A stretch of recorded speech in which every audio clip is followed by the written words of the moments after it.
Yo, no maniacs. Welcome to another edition of Some Extra Sauce, man. We got a couple of moving pieces tonight. I don't know exactly who's going to be here, except for one guy I know for sure over there to my right. We got another special guest down beneath us. It's about to come out here in just a minute.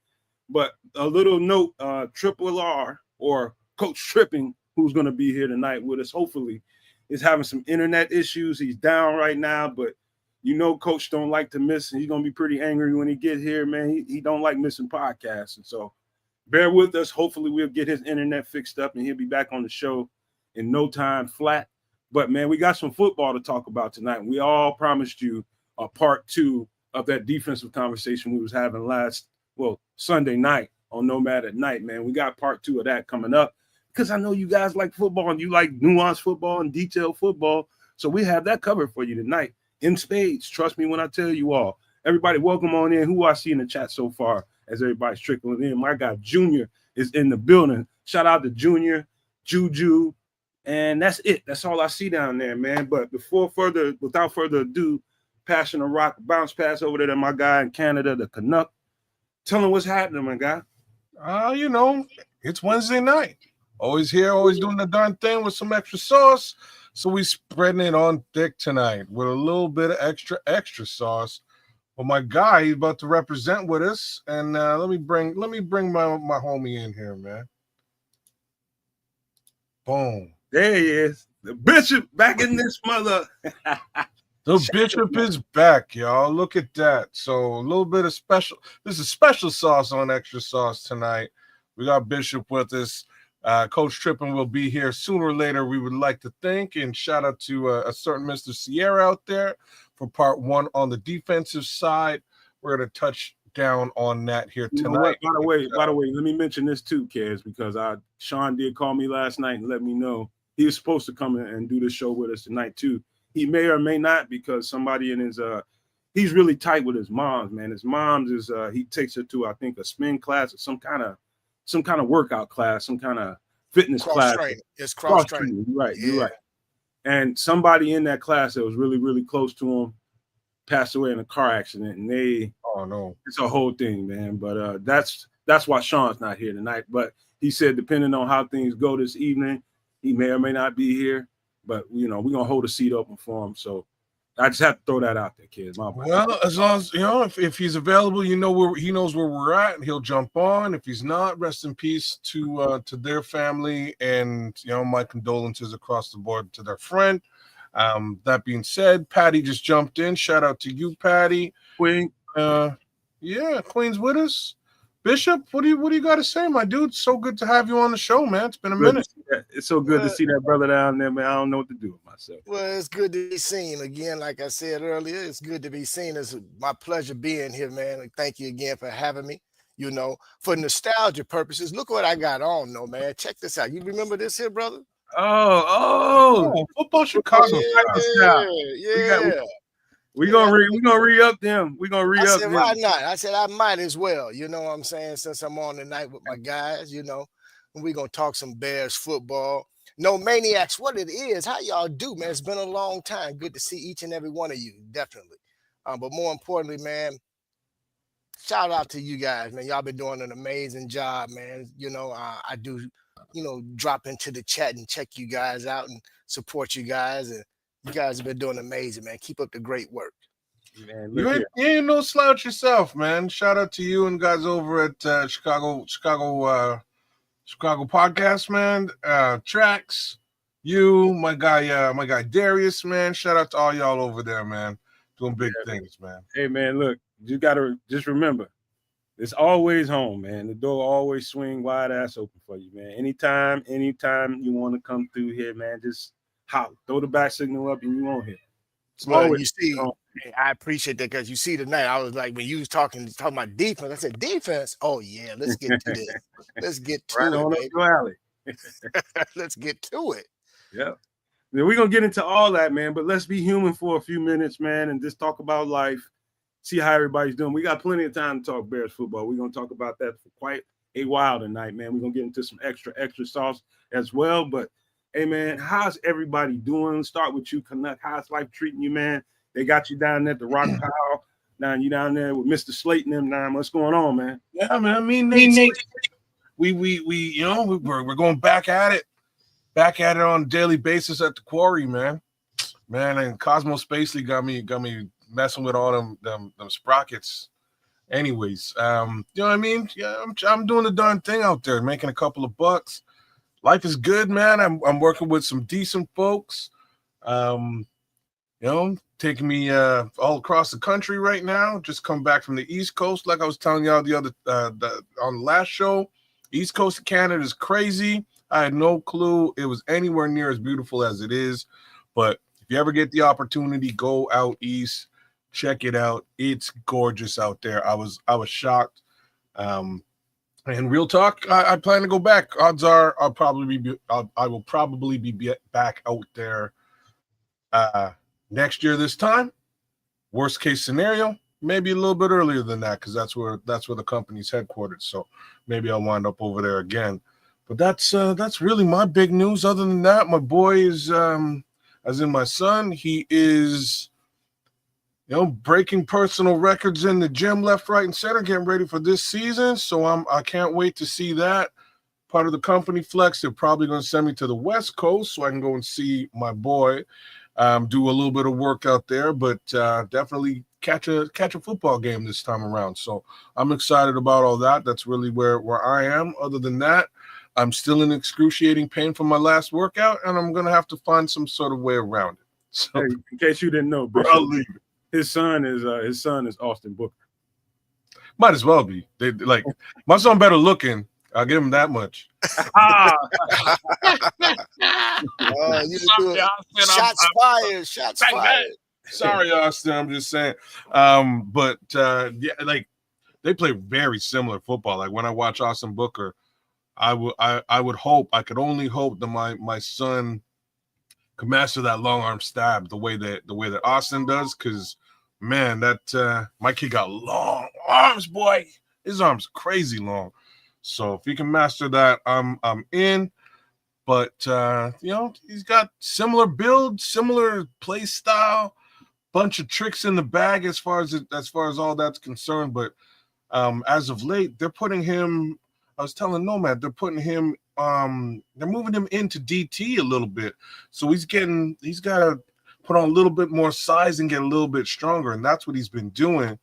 And I couldn't be more proud, because that's what I was saying to him all these years. Is boy, just a little bit more strength on, get that bull rush going, and you add that to your edge rush, you're going to do some damage. So their team's got a real nice defense as it is, and I can kind of see some similarities as to what the Bears are doing this time around.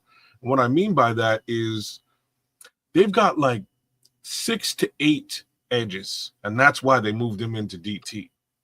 Right? You know what I'm saying? So they've got a rotation. They can drop guys into coverage. The versatility, man, is everything right now, man. And I was getting ready to ask you, has your son ever played with his hand in the dirt? Oh yeah, he's done both. So he played. Okay. Oh, so it won't be. There's no issue for him with the transition at all. I'm trying to think of, is there a position on the football field that he hasn't tested out? Like I think he hasn't played in the secondary, and that's probably the only place he hasn't played. Okay. He's played middle linebacker, he's played will, he's played DT, he's played on the edge, he's played nose tackle when he was a little bit bigger as a kid, then flip it to the other side. He's played running back, he's played quarterback, he's played tight end, hasn't been a wide receiver. So no wide out, no DB, no safety, but everything else in the middle of the field, he's had some experience playing. Which means he has that he's athletic. He has some athleticism, so that's good. That's going to definitely translate. That's going to translate for him. So that's great. Yeah, he's a bit of a freak. He's the only other cat. I only heard of a couple of cats. One I know, I ain't never met kids' son. Only 2 cats I ever heard of that can gain good muscle eating vegetarian. That's weird. At that age, that's weird. Well, you know what? No, man, I'm gonna be honest. We put a lot into carnivalism, but to be honest with you, man, our bodies were really designed for us to be vegans anyway. Yes, sir. I know it. You know. So I mean, there's enough protein, and I know what you're saying in terms of the muscle sustaining its elasticity, but more importantly, its strength. Believe it or not, the proteins that come from the different vegetables and stuff that they eat is what really help them maintain it, man. So kudos to him if he can keep that diet, because a lot of guys over time they have to come off that diet. He had to come off. I Crush him. I crush him right now. And get some meat. Whether it be, they don't have to necessarily go beef, but they're gonna definitely be heavy on the poultry, whether it be turkey and chicken, as well as different fish. So that's what he did. He went pescatarian. He's just strictly eating the fish, and outside of that, vegan. But he's been vegan. Man, he's been vegan for about maybe 4 years now. So he peeled up. These young guys credit, man. These young guys are disciplined when it come to their diets, man. I can't say that when we was growing up, bro, playing ball. Man, to think that I wasn't gonna eat a cheeseburger or an Italian beef or a combination or some rib tips, man, please. I'm eating all that. So these guys now, man, you can't get them to eat outside of their diet. And I guess that's why they getting them big bucks, whether it be NIL or in the pros. So I ain't mad at them. Look at Scrolls talking about gorillas are vegan, no man. Man, you a damn I know gorillas eating some hot dogs or something. They getting something else. They eating something else. They ain't getting he might not refer to the gorillas you refer to, no man. Some kind of meat in them bananas. I'll tell you that right now.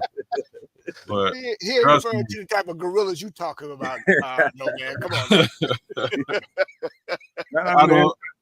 Go ahead, fellas. I was just saying I know he was having a hard time straight vegan, so I'm glad he added I'm glad he added the fish. He had to add the fish. Now that he's added that into his diet, he's putting on a heck of a lot more muscle, like pure muscle, and a lot more strength. So I'm good, man. I can't wait to see him this fall when I get to go out to the West Coast, and yeah, I'm hyped, man. Things are good, man. Things are good all around, man.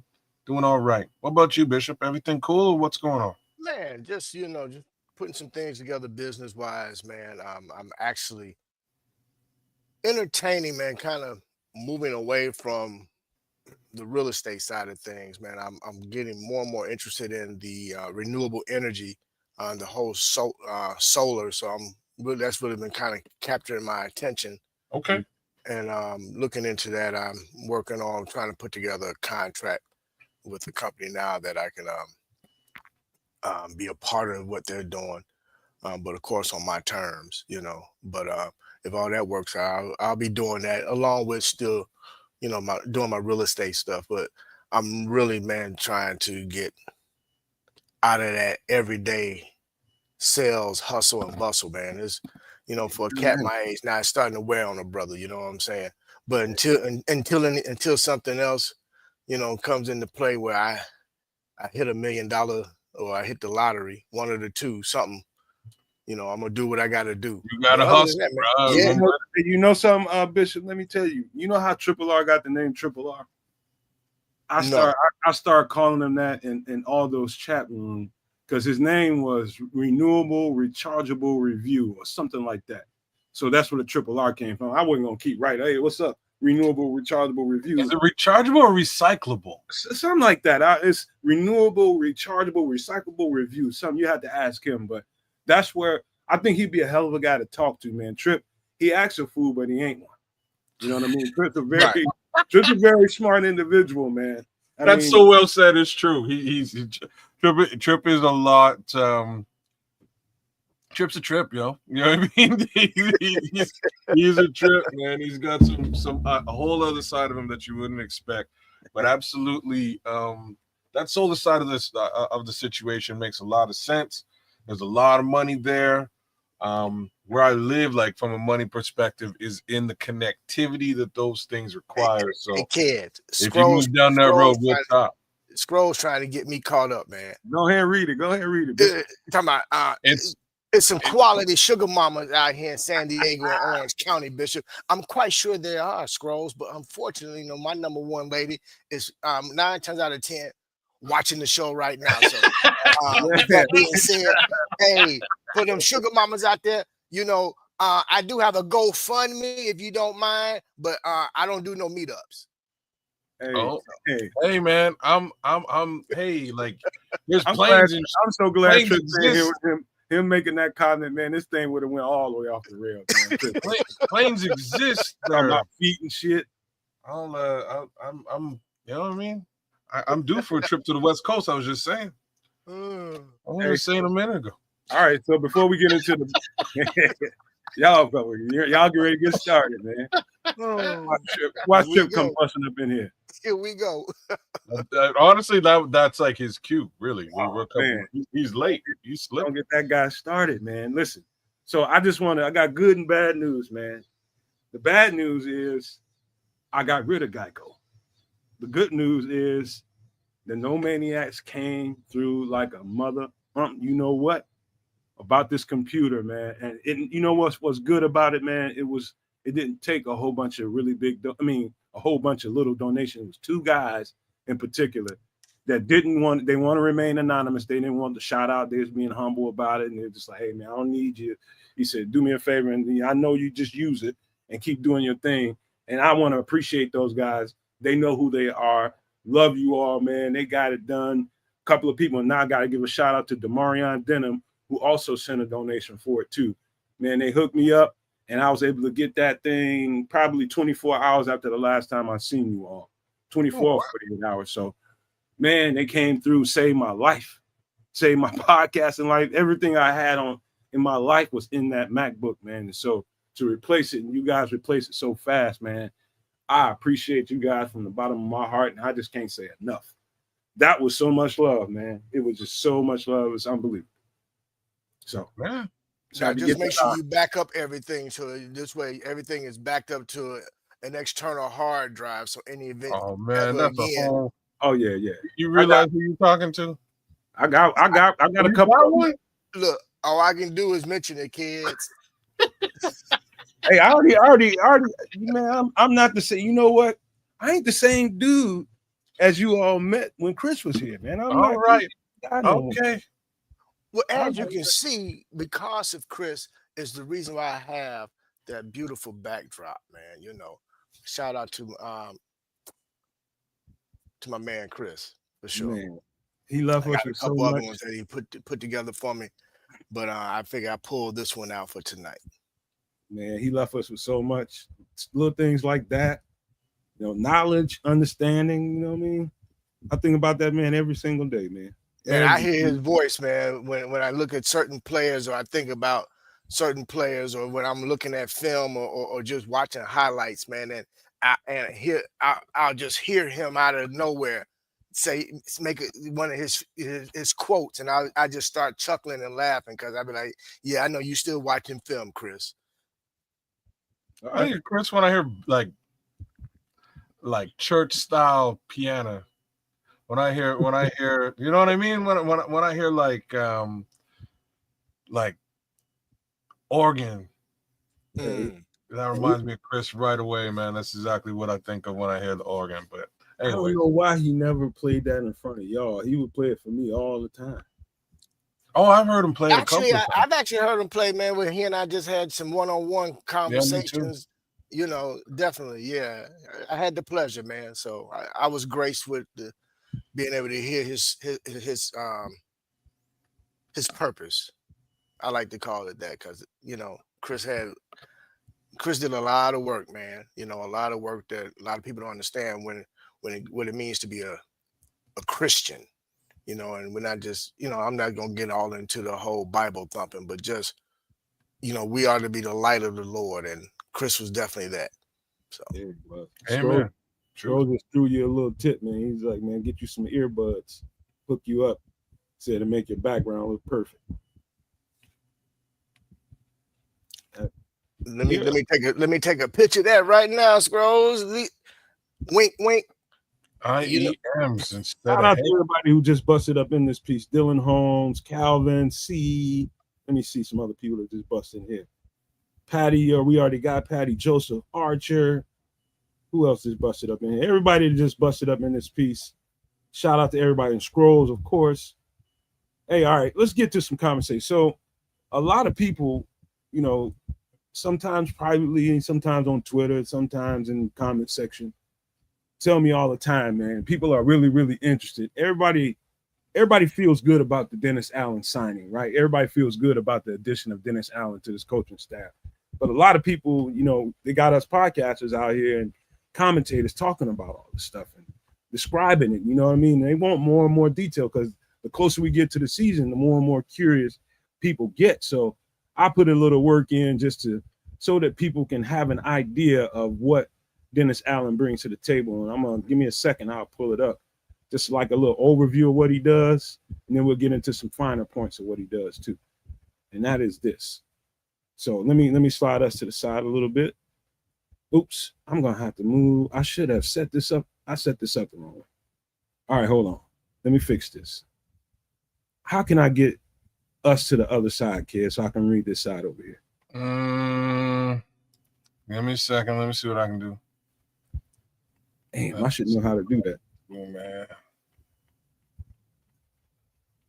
So basically, this is Chicago Bears. His philosophy is broken down, and you'll see just based off the spelling errors and things like that. This ain't come off no Chat GPT. This is all me. This is all me. So what I can do, let me see this. I'll try this. Let me just read it. I'll take you guys down for a second and just read it. Move myself over here. Or like this. Let me see. All right. So basically, this is his design is he runs a 4-3 base defense, but often variates to a sub package. I am screwed up here. Man coverage emphasis requiring athletic linebackers and dependent on a 4-man pass rush. Aggressive schemes and disguised blitzes. Emphasize stopping the run to make the offense one-dimensional. That's easy enough to remember, right? Easy peasy, right? So let's get to the first part of what he does. Give me a second. Y'all want to have conversation before we start getting into all the graphics? No, we can do that as we go. You can do it as we go. I think the visuals is important. So this is one of those this is basically first and third down kind of stuff. This is a simple pirate stunt. And hold on for a second, kid. As a matter of fact, while I'm getting this other background down, between you and Bishop, just tell me some stuff that you noticed on this graphic that sticks out to you. You can see the W, you can see the mic, the wheel, the free safety, the end, the tackle. Just tell me if anything sticks out to you in this graphic and try to make some sense of it while I move this around. So I'm gonna start with this with nobody. That the one guy who isn't highlighted is the safety. He's out there on the right hand side holding it down, and this whole thing is moving to the left. Mm-hmm. So that's my first little piece of thought. Is they're bringing in this scenario they'd be bringing Kyler down, and you think they would blitz Kyler in this scenario? Kyler's not even on the field in this one. Sorry, not Kyler. Man, Jaquan. That would be Jaquan, the S that's barely visible over there. Yeah, that would be Jaquan. This is what this is. This is, you see a strong side look. You see the strong side. How you know the strong side? Because the offense has more players on the right-hand side, right? On the right-hand side, right. So that's usually an indication in most coverages that it's probably going to be something to the other side, to the weak side. So they're just mugging and they got the backers running down and filling that hole down there. And so that weak side stuff is covered. They feel comfortable with the safety over here, man-to-man on the wide receiver and the Z. So it's probably a zone coverage. So that safety is gonna fall back into like a quarter. And that wheel linebacker and that Mike linebacker, whoever, if there's short pass stuff in this area, that flanker or that X receiver gets the ball, he gonna get smoked. Because they coming down there hard. This is a typical Dennis Allen first or third down, kind of formation. This is just a weak side, basically a weak side blitz for the most part. You see the Mike linebacker comes up for a second and make it look like he's about to shoot that gap. Then he jumps over here to try to cover the flat. Anything stick out to you, Bishop or kids? Well, if you also look at with the end, and you have the end and the tackle both doing inside moves to disrupt, to really take away anything if they even decide to try to hand it off for a run play. So that alone, and then like you said, then you got both the Will and the Mike moving, rotating over. So one, speed is key for these positions that Dennis Allen has on his defense. Because if you notice, for anything, they got to cover a lot of ground quick, and you can't do that with guys that's not running, you know, sub 4.5 or less. If anything other than that, you can't play in this defense. It's just that simple. Just looking at this coverage alone. So, All right. Go ahead. no, I was just gonna say, watching them on this stuck out to me on tape because if you look at it closely, the offense is kind of running the RPO setup. Mm-hmm. Or off, the running back is a little offset there. You can call it an RPO, you might call it anything. But I saw one thing about this defense. I think it was an athletic quarterback. I can't remember who it was that was playing on the all 22. I want to say it was Jaden Daniels. But whoever it was torching the HELL out of him. Torching him. And they got into this look to kind of stem that, because if you look at it closely, he's going to basically it looks like he's going to hand that ball off to the running back. He's going over to the strong side through the B gap. But if he fakes that thing and takes the run over here, because the edge is taking the inside technique, so it looks like the quarterback can get out here on the edge, right? Wrong. Yeah. But if the free safety is down there in that hole, covering that gap. Yeah. So he got into some of this when he ran into a mobile quarterback, an athletic quarterback. I just can't remember the game, but it stuck out to me and made me go figure out. I couldn't tell you exactly what this blitz package was, but it's a pirate stunt. And I just couldn't. We didn't call it that in school. It was something else we called it, but I knew it was familiar to me, so I pulled it up. And this is just basically an answer to an athletic quarterback. Just being honest with you guys, the Saints defense, as aggressive as they are, you can use that aggressiveness against them. It's one of the weaknesses of being aggressive. You got a mobile quarterback, he can screw up anything. And in a set like this, if that end crashes on the inside, one of these three guys between the Will, Mike, and the free safety better be able to get this guy on the ground, right? But that was their answer for, I think it was Jaden Daniels. He was torching them. So that's just, go ahead, kid. You got anything? No, but I see what you're doing here. You're saying that they got into this against Washington, because that's what my thoughts was too. I think the maybe even first half of that Washington game sort of forced them into this particular scheme. It took them a little while. You see the title, the font up here. It says a simple pirate stunt can cure a lot. You get into when they're trying to line up strong side formations on you just to go the other way on the weak side. This is one way to fill that gap. You got people to cover that slot receiver, and you got somebody to cover that X, which you ain't really worried about because you got a free safety. He's gonna make the decision whether to come in here and shoot this gap or whether to play this deep, because you see under there it says cover deep force, right? So he's got, from where he's at all the way over to the left. He's got all that. He's got to cover all of that.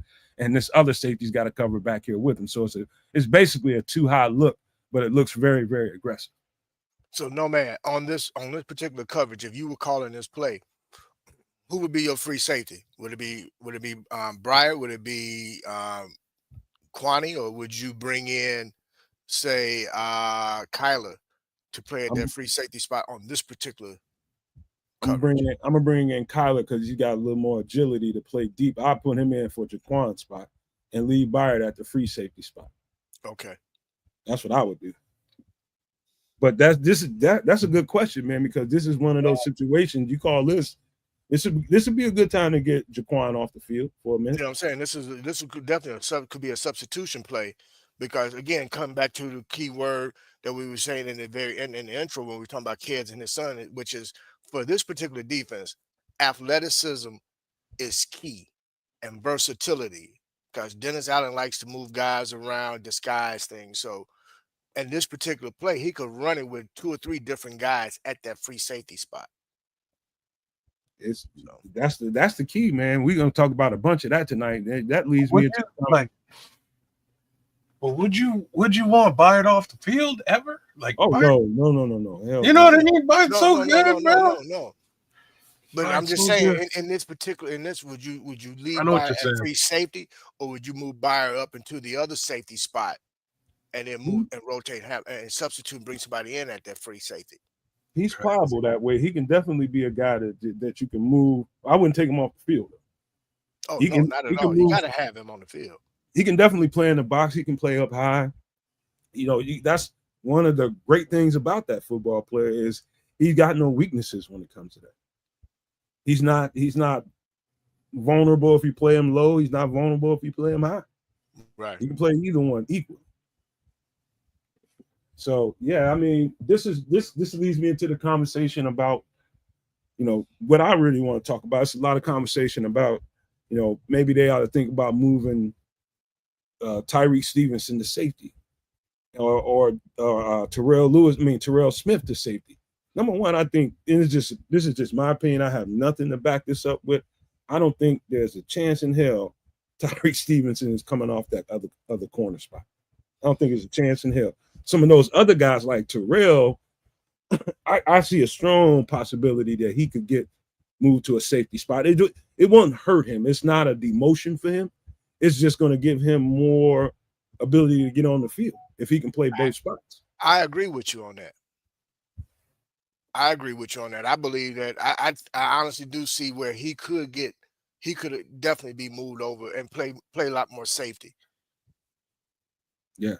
He's got the body for it, and I think he has the agility to be able to play in that role as well. More free than strong, but definitely since he can get some run at safety. Yeah. I don't know how we mess with them two positions, and it's all just whether Jaquan's healthy, man.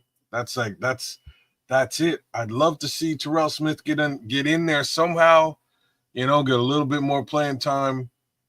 We'll see if that happens. Folks are thinking about the whole Kyler Gordon situation, getting him on the field a little bit more often. I don't know, man. With those two guys back there, I don't know. I love what Kevin Byard brought to the table last year. I really do. And Jaquan Brisker goes without saying. As long as the man is healthy, he's a heat-seeking missile. I'm saying, like, that's what he is. So I don't know, man. I don't know what they do with that secondary. All I can say is, it's a good problem to have when you have that kind of humanity back there by way of defensive backs. And kids, I'm with you. I guess what I'm saying, I'm not looking for them to just always interchangeably making adjustments or substitutions, but I think this is the very first time in a very long time that we've had this much depth, especially in our secondary, which can bode us well as you get deeper into the season in the event of injuries. Hopefully none, but in the event, we know that we got guys to where the drop off between one guy to the next is not so broad as it has been in the past, where you can literally, we're basically dead in the mud if any of the key guys get hurt. I don't know if we like. Did you feel we were dead in the mud with respect to the safety position last season when Jaquan went down? Yeah, when Jaquan went down, I think Jaquan is a big key to our defense, especially to that secondary. That's why I wasn't against them trying to draft another guy that can fill his shoes in the event he goes down, because I felt that when he went out, I thought we lost a lot. So Sorry, go ahead. No, I was just going to say, man, you guys are walking me right into this conversation.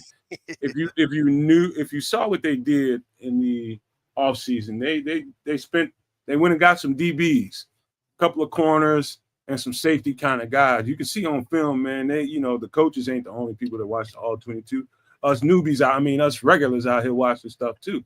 And I'm going to be a little bit different than y'all when I say that I think Elijah Hicks, when he was healthy, didn't really take a back seat to Jaquan Brisker. I think he replaced Jaquan Brisker pretty well until he got hurt. But then when he got hurt, that's when you start seeing the holes. And they saw that on film and just like, man, we need to get some more depth. And I think that led to the conversation about, hey, we're thinking about moving some guys around, conversation about Kyler. And it leads me to this conversation about what we just had about, Terrell Smith and Tyreek Stevenson. But I think another guy that people ought to pay strong attention to, who's got a lot of good reps in the NFL, man. This guy can play, man. And that's Nick McLeod, you see, with the Giants uniform over here. This is definitely, I know he can play corner. I know he can play boundary both well, but he's got the body type to play some safety. And I think he can do that well, too. I do not be surprised if you start seeing this guy getting early safety reps somewhere in the neighborhood probably behind Elijah Hicks. I think this guy's going to be I think they'll turn him into a safety if they start moving Jaquan. I mean, if they start moving Kyler up and giving him more safety reps, then he'll probably play a little bit more slot corner. But depending on what they do with Kyler, I think Nick McLeod might get a lot of safety reps. I'm just thinking about the one guy laying on this graphic. Mr. Simone Biles, man. Looks like he didn't. Come on. Hey, man. Hey. You see, this should never come to the United States. Everybody gonna want to whip his ass. I'm gonna have Olympic gymnasts after me. Look, I'm just saying he's not on the graphic, bro. He's not on the graphic. I don't know what happens to him in this respect. I think there's a lot of competition for this particular spot. I'm also going to say I believe Elijah Hicks, in my opinion, this is why I asked you the question, Bishop. I believe Elijah Hicks played very well last season. I am going to say this, though, as it pertains to losing Jaquan Brisker. I think Jaquan Brisker is more – I think he's a little bit more than just a box safety. I think he's the heart of the defense. And that's sort of, you know what I mean? Or let me rephrase, the heart of the secondary at the very least, and that's what I feel was missing when he left. Wasn't necessarily his actual impact with on the field gameplay. I think Elijah played very well in that regard. Oh, he did, yeah. It's just that feeling, that completeness that I think was gone once Jaquan went down, that was sort of felt across the board. But yeah, man, I really liked how Elijah played, and I loved how Kevin Byard played in his absence. So with this cast of humanity here, we kind of need to find out what happens with the other guys in that safety room, right?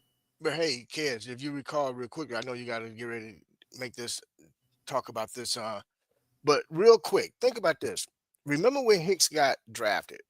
I was one of the ones then that spoke highly. I thought that was a good pickup for us, and he did do very well. Like you said, it wasn't until he got hurt that you really saw that real drop off. I think for me, when I speak of Brisker, is again not so much as what he does on the field as what he means to those guys in that locker room, especially that secondary. You know what I'm saying? He just brings a certain energy. And he's a throwback, man. The kid plays like a throwback. So just the way he plays the game and his energy, it's hard to match that. And when that was out of the game for an extended period of time, even though Hicks did well with his play, you just could sense that something was missing. I'm shout out to Darius Lockhart first. Darius, you were right about Hicks. He was right about Hicks being light in the ass in his rookie season. That guy put on some nice muscle in that second year, man. He put on some nice muscle. That first year, I can feel the hits when he was hitting, man. I could see that it was hurting him, man. He was light in the ass in his rookie year, but I think he put on some nice. I didn't see that in the second year. He was handling that contact, and it wasn't bothering him as much. But shout out to Caleb Daniels. Let me read this super chat. Thank you for your generosity, sir. He says, making a list who were outstanding in college but were average in the NFL. I have Michael Crabtree, and Darren McFadden so far. Do you agree with those two? And who else would you add to the list? Reggie Bush. What? Reggie Bush. I think he's supposed to have a way better career. I thought he was an average running back in the NFL. Okay. But yeah, I agree with that list so far. Caleb, keep going. Well, there's a very long list here. We could start with Kevin White, right? Kevin White was amazing in. Oh, dog. Hey man, if you're making a list, Caleb, was the guy even average? Can you even say he was average in the NFL? He's below average. Are you? Are you? They specifically have to be average in the NFL. All right. I could think of a ton of guys. Who else are you thinking? Matt Leinart, some quarterbacks. That's actually a really good one. That's an excellent one. That's excellent. Yeah, Matt Leinart is a definitely good call. What about old boy that just look at the last couple of quarterbacks that came out in Justin Fields' draft class, man. Look at what's his name?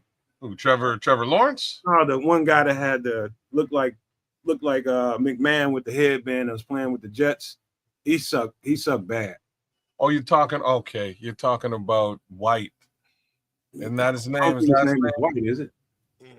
We forgot the kid's name already. Davion Clowney, man, cut it out, sophisticated. You know what? He ain't had the Hall of Fame season, but I guess you can. I don't know, man. I don't know. I hate putting him on that list. Sophisticated. I'm a Clowney guy. Who's Paul Rodriguez? Can you clarify that statement? You got me. I'm lost with that one. Yeah, there's a very long list in this respect. Paul Rodriguez threw me off. Oh snap! Yeah, Wilson is who he's talking. Is the quarterback that you're talking about? He's all right. Yeah. He wasn't that good. He was all right. Man, I hate to say it, man. Even though, and he played for Louis Cedric Benson. Oh yeah, he was like. Can you even call him average? But he was spectacular in college, though. He was spectacular in college. You might have even been below average as a Bear. Well, I mean, if we add, that's what I'm saying. If we're gonna, don't do this one. You can't do this one because I have a feeling this kid ain't done. Like Baker? No, you can't put Baker on that, man. You can't put Baker on that list. Man, put Baker on that damn list. Not right now, bro. Not right now. It's too early, man. It's too early. Yeah. Get the guy. I don't think the kid's done, man. I think the kid's got a long career, and I think he's going to do very well. Yeah, I think he's going to do very well. Finally put a team around him, man. Okay, Paul. Thanks for clarifying, bro. I was like, I'm just not catching up to what y'all was laughing at. I'm just not seeing it. You're catching up now. You figured it out now. Okay. Oh my God. He lost. I'm not going. Oh man.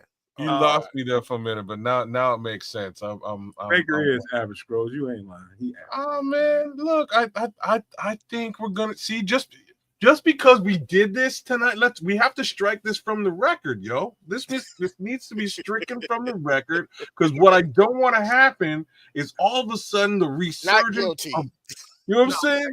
Bishop, the resurgence of Baker Mayfield will come out of nowhere this season, and we'll come back to this episode and be like, "Damn, Scrolls, what did you do?" I just want you to know, Bishop, this is the same guy that says Mike McDaniels is a great head coach. I can give you offensive coordinator, but head coach, man, I think he's out of his league. Bruh, I like Mike McDaniels, and it has everything to do that he's clearly a pot head. That's probably the easiest two words that were said in the history of the English language. Why would you say that, kid? Why would I say Mike McDaniels is a pothead? Yeah, because I'm aware of potheads. Me and potheads are, you know what I mean? Me and potheads are close friends. But I'm just asking, what gives you what is the indicator? I wouldn't know. I wouldn't know. You wouldn't know. Okay. All right. I'm just saying. I'm asking for the indicator. I'm just for other potheads, inquiring minds want to know. It's like actually the cadence in which he speaks. The way he speaks 1,000,000,000% is like sometimes when people are when people ask the Scrolls if he it's the Scrolls. Hey, Scrolls, do you think Mike McDaniel's a pothead, brother? Oh, I need. he be smoking. That's what I'm trying to say. Like, that's what I'm trying to smoking. say. He's one of them guys who Y'all puffs wrong blunt for that, man. and gets Y'all wrong for and that, gets bro. Y'all wrong for zeroed that. in on. He's at home scripting plays with a smoky room with Bob Marley playing. Like that's my kind of guy, there, man. He knows exactly what I'm saying. This is My kind of exactly guy, what my kind of coach. Pass it over here, McDaniels. Pass it. Oh over yeah, here. I could look at him sometimes at the podium.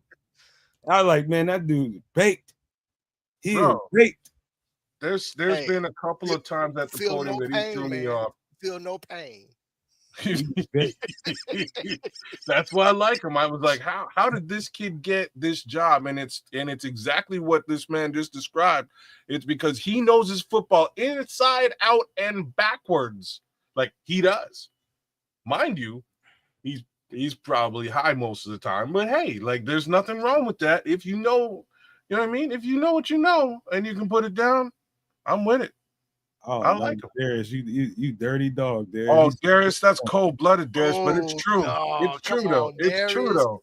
He ain't lying. Man, he ain't lying. That's It's true. Stab in the heart, he got done in. He got done in by Jeff Fisher. Man. So true, D Nice. So true, my brother. But that hurts. Jeff Fisher did him in so raw, man. Oh, he did him wrong, man. He did him dirty, man. Jeff Fisher should go on Jeff Fisher should go on the list as a coach.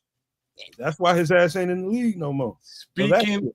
Speaking of potheads, what about Ricky Williams? Oh my God. Oh no, I ain't putting him on. No. How you mean? Really?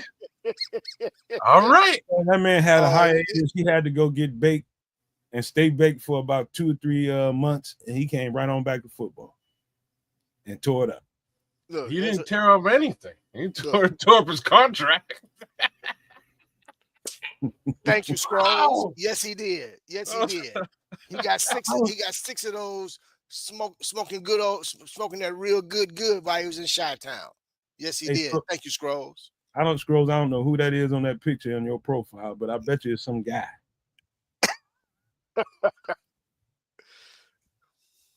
Yeah, man. Hey, yeah, that's right, Miss Queen P. Smash that like button, everybody. All right, y'all got us way off the rails, man. So hey, shout out to Caleb Daniels for that. Shout out to Caleb Daniels. That was a great off the rails reason. Yeah, that was a good reason to get off the rails. That was nice. All right, so out of these guys, can you like Tyreek is the only guy I'm omitting from this picture. I don't think he's coming off that corner spot at all. No, I don't. But these other guys, I think I can see them playing some safety reps. He can't. I wouldn't even like. If I was making this grab, I wouldn't have put him on this grab. I'll be honest. This young man needs to come out and play that position this year and own it. And I have no. I think he will too. You know what I'm saying? I have no doubt in my mind that he will. You know what I mean? Besides the fact, I'm gonna tell you right now, that boy Zay Frazier is gonna be pushing him in training camp. So he trust me, he got some competition sitting right behind him that would love to have that spot. Well, that boy Zay Frazier is. He nice, man. He nice. People forgot we scooped up Sean Wade too. I forgot. Yeah, Sean Wade was a first round pick, man. He just was in one of them dubious situations in New England. He lost the guy that drafted him, ended up with Gerard Mayo, and Gerard Mayo ended up gone. He just been in a dubious situation. He needed a fresh start. You know who I'm surprised is still on the street, man? Now that since we're talking DBs. Asante Samuel Jr., bro. He probably won't bank, and they letting the market dictate what people want. Somebody's gonna get him before training camp. I'm surprised. Wrong with him. 32. I just watched one of his workout. No, he's only 25, bro. No kidding. There might be something going on with him we don't know about. 25, man. I just watched one of his workout videos about an hour or two before the show. Yeah, man. I'm like, this kid's still on the street. I thought he had gotten picked up already. Hey, Darius, you wanna come in here and chop some football? You can. You can. If you want to chop, man, come on with it, because we about to get knee deep into it, man. If you want to, does Darius have a Twitter account? Yeah, D Nice is on X. All right, shoot kids to conduct your your Gmail, and if you want to come through for a little bit, man, come on through, man. You're welcome to. We about to really chop it, man. So it's a good time to come through. I don't have Darius on Twitter, I don't think, but we can fix that up now. Y'all got to friend each other. Yeah. Darius, boom. Get at me, Doc. Yeah, just hit him up, man. You can come on through, man. We can kick it. But okay, before we get out of this conversation, is it something about moving either one of these guys around that you guys don't like? I know how you feel about Tyreek. I don't want to see him play safety, but if they play him at safety, great. But to me, these other three guys are the ones I would circle. Me personally, of the other three, I would take percentages away from Kyler. Me You don't personally, think they're gonna move him around? Let me put it like this: Does he have the athleticism and the versatility to be moved around? Oh, yeah. Yes, but do I want to see him moved around? Not as much. I think people love him in the nickel so much they can't imagine him. I love him in the nickel, man, but it's not that much difference when you that athletic. Playing in space just adds to your repertoire. He can be, even if you like him at nickel, you would love him playing in a little bit more space. You would love it because he's that twitchy. He can go from A to B so freaking fast. I mean, he's quicker than he is fast, and that's an advantage for a safety. He can close on plays in a blip. And so I thought it was a great idea. The minute I heard Dennis Allen mention, I was like, oh yeah. Somebody that go ahead and you know what, no man, and to piggyback on what you're saying, I also think too a big reason why they're even entertaining it, man, is because of his twitchiness, and his instincts, man. The kids just got good ball instincts too, so that's why I could see them entertaining it. Would I want to see it? Not as much, but again, it really gonna depend on what teams we go up against and what they're trying to dictate. They're trying to do offensively. I think is really how Dennis Allen's gonna say, okay, because I think that they're gonna cover all bases in training camp and in practice. So in the event against certain teams that's going to be more, say, run heavy versus pass heavy, or using more tight ends coming across the middle, that's what's going to really dictate how they use Kyler. Yeah. All right. We can come back to that if you guys want to, but here's something I keep seeing when I watch the All 22 with the Saints. Again, Dennis Allen's going to come over here. He's going to definitely mix some stuff up. He's never going to be from one year to the next exactly like he was in the previous year. But a lot of the core stuff that he does to get off the field in different situations, that stuff's going to be the same because he's got different personnel. He can move them around. I think he's got a much better personnel grouping here in Chicago than he did in New Orleans. So, however, whatever you think about Dennis Allen, how good of a defensive coordinator he was and there, I think he's got some much better guys to play with. But here's something else you guys will see quite often. And that is, let me take one of these down. Here I go again. Take one of these down. All right, this is so you hear a lot of Bishop kids, you hear a lot of, commentators talking about, it was a match, it was zone match look. A zone match look. This is what a zone match looks like for people who want to know what this stuff looks like. So in this illustration, if you look closely, you have pretty much everybody tacked up playing a man. And so, but you see two people who are definitely not playing a man. Kids, tell me who those two people are that you see on the screen. Your two safeties. Sorry, your safety and your free safety and your will. The will linebacker who is highlighted. He's called the rat in this situation. He's the one that can disrupt everything. And this is the one that's lurking. So he's the guy that the quarterback is going to ID and say, he's going to probably call him the Mike.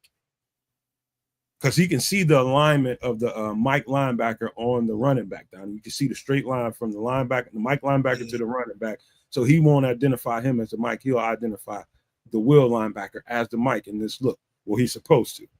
And that guy can do anything from blitz, fall back and cover it, and screw everything up. So that's why it's not a total man-to-man look. It's called a match man. And they call it a lurk. And that's what the lurk is the Will linebacker who's highlighted. He's the lurker or the robber or something like that. That's how some coordinators might call it. But this is very, very common in the Dennis Allen strategy. So by looking at this, kids and Bishop, who can you see? You'll know. You see the N, that's the nickel, that's the slot corner. You see the F, that's the free safety. You see the Mike linebacker is the M, Will, W. The B is the box safety. The C is the corner on that side. So you guys are covering up the other corner. Well, we're covering them up. So what about this sticks out to you and the players that we have on the unit to make this work? Well, Will can rush, Will can drop. Free safety could potentially rush or drop. Right? He's set up to drop in this scenario. The only question that I have is, same thing with the strong safety. Strong safety is gonna blitz. If somehow this is going deep, he can also drop. I like this look. This is actually a crazy look that leaves TJ Edwards out there to do whatever he wants to do. I say TJ, it could be either him or Tremaine depending on what they want to do on this particular go. But I like this situation because it puts the linebacker in a great position to do things. And I'm going to say that a lot of the time in the Eberflus defense, the linebacker was sort of an afterthought. He was stuck in passing lanes, and that's not a terrible place for him to be, but this potentially allows him to blitz. And that's not something we've been seeing a lot of over the last few years. But I'm gonna answer sophisticated real quick. I'm sorry, Bishop. He says, is it Tremaine and the rookie that we just drafted that can really be the roamer? He's talking about as a roamer, he's talking about the W, the Will. He's talking about Hippolyte. Yeah, Hippolyte and Tremaine, who will probably get some. I think they're looking at him to play the Will and giving TJ Edwards the green dot to play the Mike. I think that's what he's getting at. Now you got a good point here. Well, but they gave Hippolyte a lot of run at Will because TJ was out most of the OTAs, and so they knew right away this is definitely going to be somebody that they will definitely put Hippolyte in for a job like this for sure because he's got all that speed to cover ground. But go ahead, Bishop. My bad. Well, I was going to say Hippolyte could play the Will as well as Edmondson. Tremaine can play that Will as well. The key to this defense, though, is the fact that they're playing quarters, and then you got the free safety that's really your only backside covering anything deep. Single high. So with that, it's important for the lineman, the D lineman, to get their penetration as well to disrupt everything. Again, with this defense, speed is going to be key because it's going to have, you got to be able to, the corners got to, which I love our corners because the corners can play man press now and get up in the jerseys. So as long as the ends and the tackles do their job in terms of getting upfield into that backfield, the Will and the free safety, man, is really sitting back there waiting to eat somebody's lunch. One or two ways. If short pass across the middle, you close in on that. But more importantly, they can play the ball. This is a real good defense setup for takeaways, and you end up with the interception on this. This to the house, baby. This to the house. It's something else that's going on here up front. I don't know if you guys paid attention to, and we talk about this often. Who's the nose guard? You can see the nose guard in here. The nose guard got that gap between the guard and the center. Yeah, and what's different about Dennis Allen and his 4-3 front is it really doesn't matter. You won't really find that big heavyweight nose guard like Billings in his formations. You know, you find basically 2-3 techniques for the most part, and they are usually aligned like this. And so, you know, Billings, I'm not going to say he's irrelevant in this defense. He's going to play a role. I think he's going to back up and he's going to anchor the hell out of that second unit. That's what I think is going to happen. But noticeably, he's not lined up right over the center. Right. And so what they're doing in this one is you see both edges coming off the edge, firing around, and they got the tackle taking not the inside gap, not the A gap or the B gap. He's taking kind of the C gap to go at the running back. And so he's putting that they're both putting that tackle in conflict. So if this edge is coming off on that tackle pretty rough, that guard is naturally going to want to try to help him, but he's got to get off that interior tackle to go help. So he's putting them they're putting them in conflict with this technique. But this is very you'll see this a lot in Dennis Allen setups, man. This is very common. This is a lot of first early down stuff, trying to rob them from, you know, the passing game. You know, this is effective stuff when you got the right personnel. And I think he's got it here. But man, this is good stuff. I like. This is why they say we need speed. Dennis Allen says we need speed. When you play stuff like this and you playing robber coverages and stuff like this, and the free safety has to cover a whole lot of ground like this, this is why you need fast players. This is why. And no, man, to go back to what you were saying in terms of the edge and the tackle. So let's just say this is Sweat and that's Javon Dexter. Mm-hmm. If they're coming off that ball, as soon as that ball is snapped, they get off, is right there. Like you said, that tackle is in a real bad situation, which this here can easily either end up being a negative play, should be a negative play, in all honesty. Could either be a negative play or could end up in an interception because the quarterback's going to have to get rid of that ball. Who would you see? If I'm the quarterback and I see this coming at me, I'm going to naturally probably look to go throw it out to a flat somewhere, but you can't throw it to a flat, the X in the flat, because he's tacked up too tight and man-to-man. So you're going to want to go to the guy playing off coverage, and that's the nickel over here, Kyler. He's playing off coverage. You're going to naturally want to go to that. But where we have the advantage is Kyler's going to know that they're going to be able to get in here and get penetration and get in his face, and he's going to want to get rid of this ball over here. That's where it comes in, what you're saying, Bishop. This creates turnovers, too, because he's going to want to naturally playing off. He's going to see what the quarterback is doing and what the D-line is doing. Right. He's going to know to inch up and go jump this when he tries to get rid of that ball. Yeah, that's a pick six if it goes to X. Right. Yeah. That's going right the other way. I'm gonna inch right on up on that. Soon as if I hear that play call in the huddle and I know my alignment on this, I said, you know what? Between Javon and Montez, one of these motherfuckers is gonna get home and they're gonna make him want to get rid of this ball fast. I'm gonna inch up on this and steal it. Same thing can happen with the wheel too. Yeah, I'm saying with the wheel, but also take a look at the nose tackle.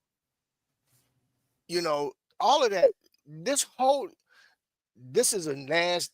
To me, this is real nasty coverage here. If I'm a quarterback, I got to get this ball out in 2 seconds. Otherwise, this whole play is dead. Kyler knows that. The wheel linebacker knows it. He might see the wide tight end as the hot guy. He might see the wide tight end as a hot guy. He can jump right in front of that where the box safety, he's going to probably kind of link back a little bit, the box safety wheel, and that's when the wheel linebacker comes up and replaces it, jumps it. And if the ball gets tipped, now you got a free safety that's just sitting out, just roaming around out there in the back, out there in the flats, just waiting. So you fellas, y'all gonna see this so much in Dennis Allen. We're gonna get used to this right here. This is gonna be very commonplace. I've seen it enough on film to know it's gonna be normal. So this is a regular first early down coverage. He might use something like this on the third down, depending on what they got going on. But this next one here is something he uses to get off the field quite often. Let me find it. Let me find the image. This is very common for Dennis Allen. This is one of the mug blitz looks. Mug blitz is basically born out of the two linebackers is playing the middle, the Will and the Mike, the W and the M. they're mugging the quarterback right there. They're right over the nose of the center on both sides, playing the A and B gap, looking like they're gonna come straight after him. Ooh, Looking at him on the fire blitz. The S you see here and the dollar signs you see, those are safeties. And so if we weren't there, you would see that this safety is playing off coverage, and this other safety is down in the box on a fire blitz. You see that.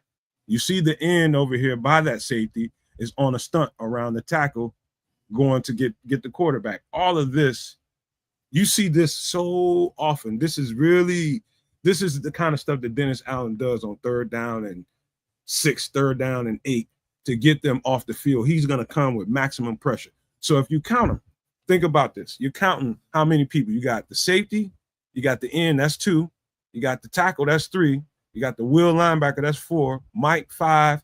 The other, who is this over here? This is the other tackle. That's let me see. 1, 2, 3, 4, 5, 6. Oh, you got, it looks like 7 people are coming.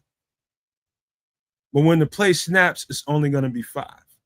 Who's dropping out? That end. This is your Daniel Hardy, your Dominique Robinson, as we was talking about behind the scenes, dropping back in that flat, helping out that nickel. He's not going to come. And the Mike, look at the Mike. This is why we need fast linebackers, fast athletic linebackers. This is why this is important. Look at where the Mike has to cover. The Mike has to go in here and mug this blitz all the way at the line of scrimmage and jump all the way out to the left flat. 10 yards out. So he got to be moving. Depending on how far they align over there, could be 15 yards. True.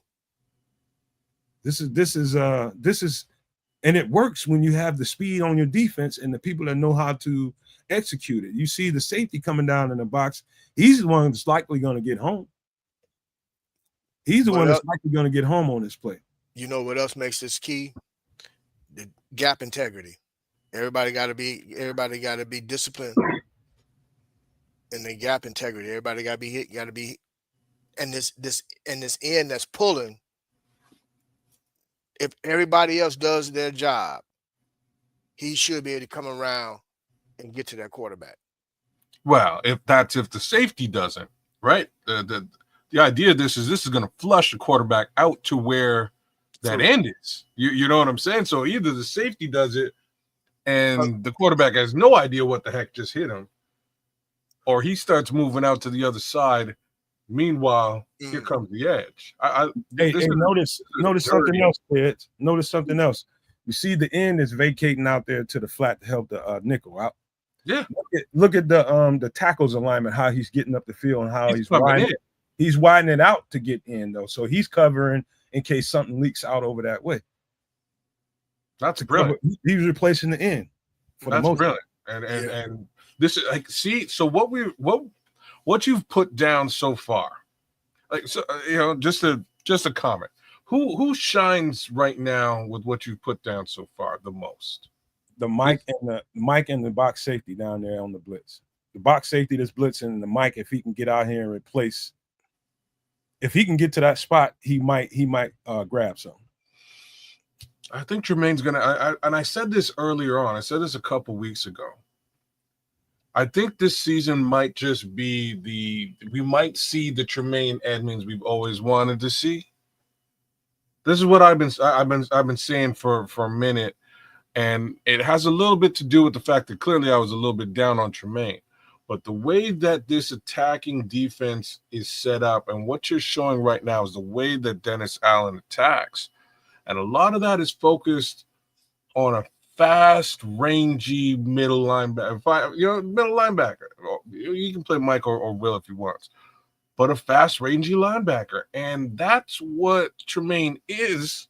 He just hasn't been used in that capacity. Wasn't used properly. Thank you, kids. I've been saying this, man. I said this all last season, and I'm going to say this again. He was not used properly. The defense, I'm going to be honest, he did not fit Fluce's defense, period. He did. He did. But I don't think Fluce's defense really fit him. Fluce's defense didn't fit him because Fluce didn't know what his own defense was supposed to fit. Oh, man. And So you know what they call this, fellas? You know what they call this? They call this, we call it a 3-2 mug. So why do they call it a 3-2? Because if you look at it closely, you only got 3 guys on the line of scrimmage that's coming. That end is coming on the left side, that tackle is coming, and the other tackle on the other side. So you got 3 guys and you got 2 linebackers. That's why they call it 3-2. You got 2 linebackers that's doing work in other ways. That's why they call it a 3-2 mug. And so what he's expecting ain't exactly what he's going to get. Now you can mess this around on a quarterback to feel like a quarterback is picking up some tendencies. You can flip, you can put TJ at the mic. You can put Tremaine at the wheel and vice versa. Depending, like on this play, I'm definitely putting Tremaine at the mic. That's why I'm putting at the mic. And can that quarterback identify which one it is? No.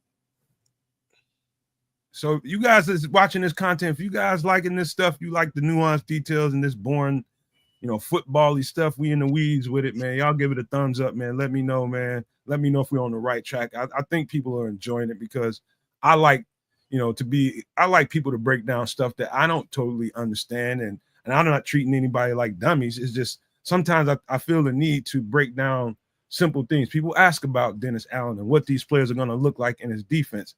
You can just imagine each one of these guys on the field.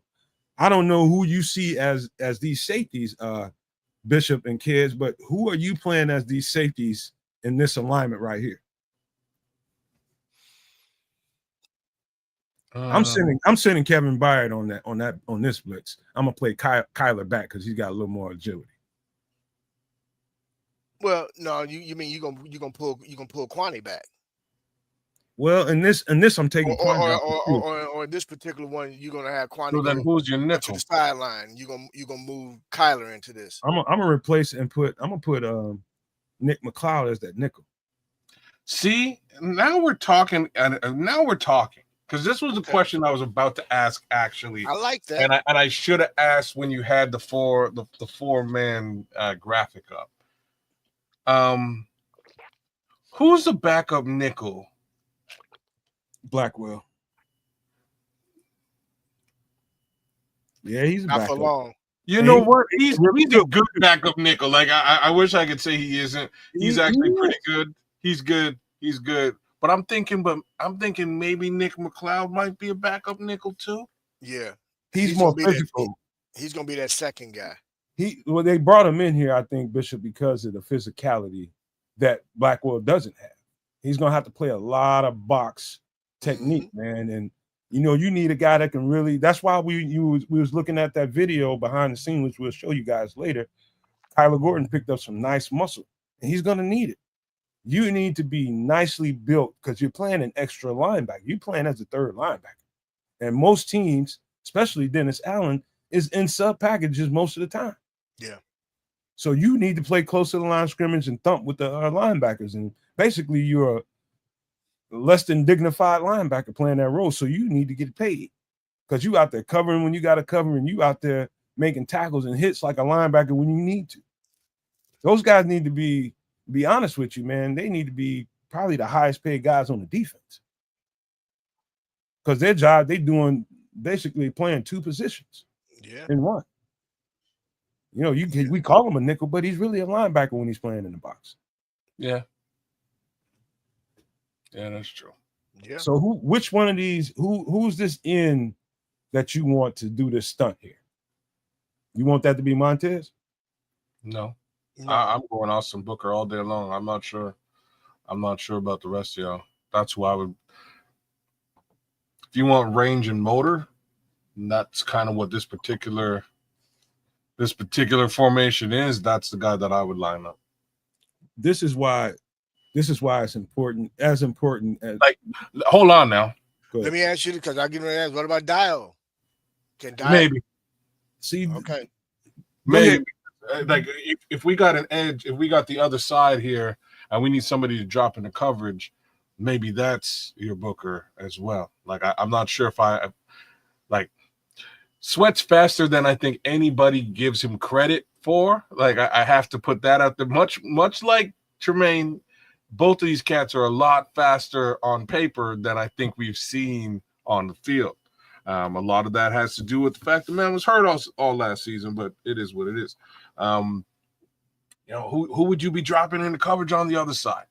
And in that case, I'm looking at a Daniel Hardy, a Dominique Robinson, or an Austin Booker. So maybe it is Sweat on the other side, or maybe it's Deo Dengo. So to me, I think one thing might be getting left out here is which one of these two, which combination of edge rusher and defensive tackle plays the best off of each other to get this off. Because, this is why it's important that these guys get some reps on the field together, because, this edge rusher next to this tackle might feel like he needs to widen his loop out a little bit more because this guy doesn't get the best penetration in the world. He doesn't get off the ball fast enough and doesn't really play it right. Versus, let's say, Grady Jarrett and Montez Sweat. This would probably be talking about experience on experience. Grady knows exactly what to do to help this guy, really, because you gotta really trim this. You gotta trim this real close. You can't loop this out too wide, bro. Because if you loop it out too wide, it's gonna be too late, and they're gonna get that ball off. That's why you got to trim it real close. And you got to be playing next to the exact right person, to get this off. You know what I mean? Yes, I do. You know what I mean? Like that, these guys have to more or less be in this formation as you have it there. If the edges are lined up too far out, it's a problem across. Well, maybe not for the edge on the right hand side. Perhaps he could line up a little bit further off tackle, but not the other edge who's coming in. He can't afford to do that at all. Okay, let me ask you this question: which edge rusher? And I'm gonna throw a little bit of mix in here. Would you want a really, really athletic guy playing that other edge out there that's jumping back, covering that landmark in the flat with the nickel, or would you want a rangy guy that can get in a pass lane like a Montez Sweat or a Dio? It all depends, because the way that this looks here now, it looks like that wideout that tight end is the guy to hit. And you got to hit him early.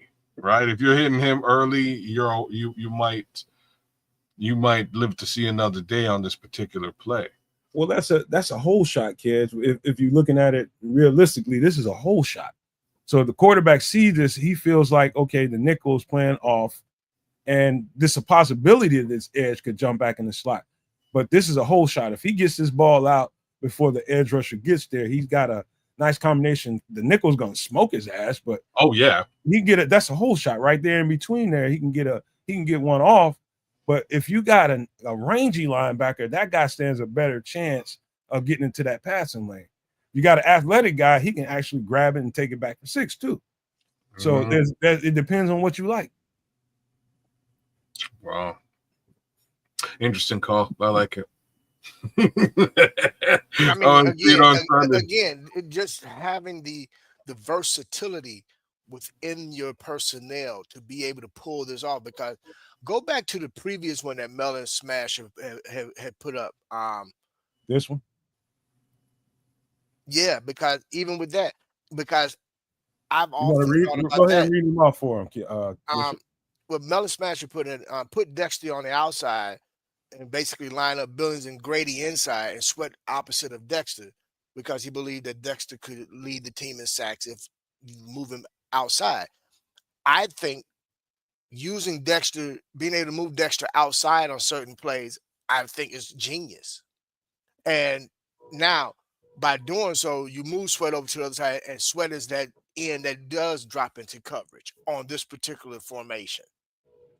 And Dexter is the other end that's actually stunting and coming up, cutting it, keeping it tight, and coming up to get into the quarterback's chest. That wouldn't be bad. Wouldn't be a bad idea. That's one way to look at it. Like if all right, I think also this might need to be added into the conversation. Depends on who that wide tight end is. I might, if I got a chance, if I think this formation, it's not like, okay, I'm gonna know exactly who they're gonna put out there where. So I'm gonna go out there with some assumptions. Okay, if they put this wide tight end, which they've been showing on film, they put this wide tight end out here, He's a little bit more quick and twitchy. I'm gonna probably get my. He's gonna probably try to get this ball out of his hands quick in that hole. I'm gonna put my longer guy out there. I'm gonna put Montez over here. I'm gonna put Dio over here and tell him to intercept this passing lane. Or if you got a more plotting guy, maybe you put the more athletic guy out there and say, you know what, just stay in close. But then if he start looking over there, then start roaming to that space. It's different ways you can look at that. Those are sideline conversations you have in between plays when you got timeouts. Okay, if they get to this third down, man, I'm gonna put you on the field, man. If they come out in this formation, I'm putting you out here, Daniel Hardy. I'm putting you out here, Dominique Robinson. This is why I'm putting you out here. I want you to rob this. This is how football goes. It's a game of X's and O's, a game of chess, man. What it is, man. This is good chess, and I'm wondering, like, are those the guys you want on this particular tight end? He's a okay. You know what I'm saying? So the difference between a wide tight end is the difference between wide tight end and an H tight end. That's what I used to call it. H tight end is more of a guy that might line up and. Well, that's what we have right now. That's who we have right now. No, I think Cole is more of a Y, bro. To be honest with you. No, Cole Kmet is a Y, and Colston is your H. Yeah. Colston is more of the wiggly guy, the guy that's a little bit more twitchy. Like if you got if that's Cole Kmet, you kind of can predict what this is gonna look like. But if you got Colston out there, you might want to put a little bit more athleticism out there to jump that. Okay, so imagine this. Imagine this being San Francisco. Is that Kittle at the Y? Yeah. That's definitely Kittle. So who would you have as on that side as the end? Daniel Hardy all day. Okay. I think he's got the athleticism. He doesn't have the length as a Dio or Montez. So I think he's got the athleticism to jump and grab that if he tried to do a whole shot right here. This is fun, man. This is the kind of stuff I talk about with my man. This is the kind of stuff I like. But I know that a lot of people that watch the shows, a lot of people don't have patience for this kind of stuff. They just want to talk about the players. But we are in the weeds right now talking about some defense. Hopefully I ain't too far off the map with this, man. But let's go back to that other one, man. Kids, you mentioned which one did you want to go back to? The man zone, the man zone concept, Matt zone concept. What you were talking about something. I was just talking about who becomes that in this personnel. Who would you want to have on the field on the backside and up front? I'm definitely leaving Kyler. You know what? I'm definitely leaving Kyler at this nickel to get up there and rob that quick pass that might come off. Right? I'm gonna leave Kyler right there. You can also kind of blitz Kyler too. Depending, you know what I mean? Depending on what's going on, there's no way Kyler comes off the field here for me, right? Because if this smells like a running play, you can pull him in. This, if the quarterback ain't looking, you know what I'm saying? Like if he's looking at the other side, if he's staring down X. I know the edge rusher is coming from that particular side. You could still send Kyler, man. You could. Let me ask you this question. Drop F. Why do you think they have the free safety vacating and getting all the way over here? Look at it close. Look at who's playing close man-to-man coverage on what side. Oh, it's in case the cornerback gets burned. If he gets beat, he's got to vacate over here to cover him over top. Mm-hmm. Yeah, and that corner for the most part would be Jalen Johnson, no? Or would it? That's why the free safety vacates and gets over here. Here, the wild card is the will linebacker. So let's just say Kyler Gordon decides, if the coach told him, if you see a certain something, man, trust your instincts and jump it. In that situation, if Kyler knows that, he got to communicate with the will and the linebackers to know the will has to get over here and replace. That's why he's the wild card. So you would definitely want Tremaine Edmonds, the fast guy, to be over here unless he has to vacate and go over here and cover Kyler because Kyler's gonna go.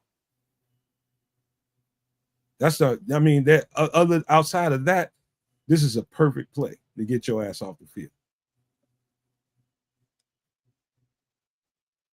You got the perfect personnel. You got the right people on the field at the right time.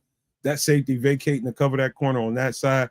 This Will over here to replace him to cover Kyler. Perfect scenario. Because the quarterback doesn't know exactly what he's going to do. That's wild. That's defense. Hardcore defense. All right. All right, y'all had enough of this? Got to know that hot route. Got to know that hot route for sure. Yeah, the hot guy in this situation is probably the wide tight end. So the box safety is going to have to really manage that right there. He cannot. I mean, because you have the free safety coming over, he's got a little help, but he cannot let that guy get behind him. Right. He's got to get up there and be physical with him. It's funny because that's twice now, right? So Melon Smasher might know some things, maybe. He knows some ball. He's a little erratic sometimes, but he knows some ball. I'm teasing him a little bit, but I'm also giving him props because what he was saying is that Dennis Allen's defenses have been giving up, giving up yardage to that tight end position. That's where it's weak. But I can kind of see why, right? These last two formations, that's who I would be hitting if I was a quarterback in both of these scenarios. But to the defense of that as well, again, that's why speed is key. Dennis Allen hasn't had a defense with this type of speed in a long time. Now he get a chance to really be as creative as he likes to be defensively because we got speed across all 11 positions on defense. That's a good question, Rick Lane. But I think the answer is the B safety in this moves with him. Look at the question Rick Lane asked. Yeah, that's what I'm talking about. He says, Rick Lane says, what if they motion a wide tight end to the other side? First of all, there'll be a shift. Mm-hmm. Defensive line will shift to that side because it's going to be the strong side now, and possibly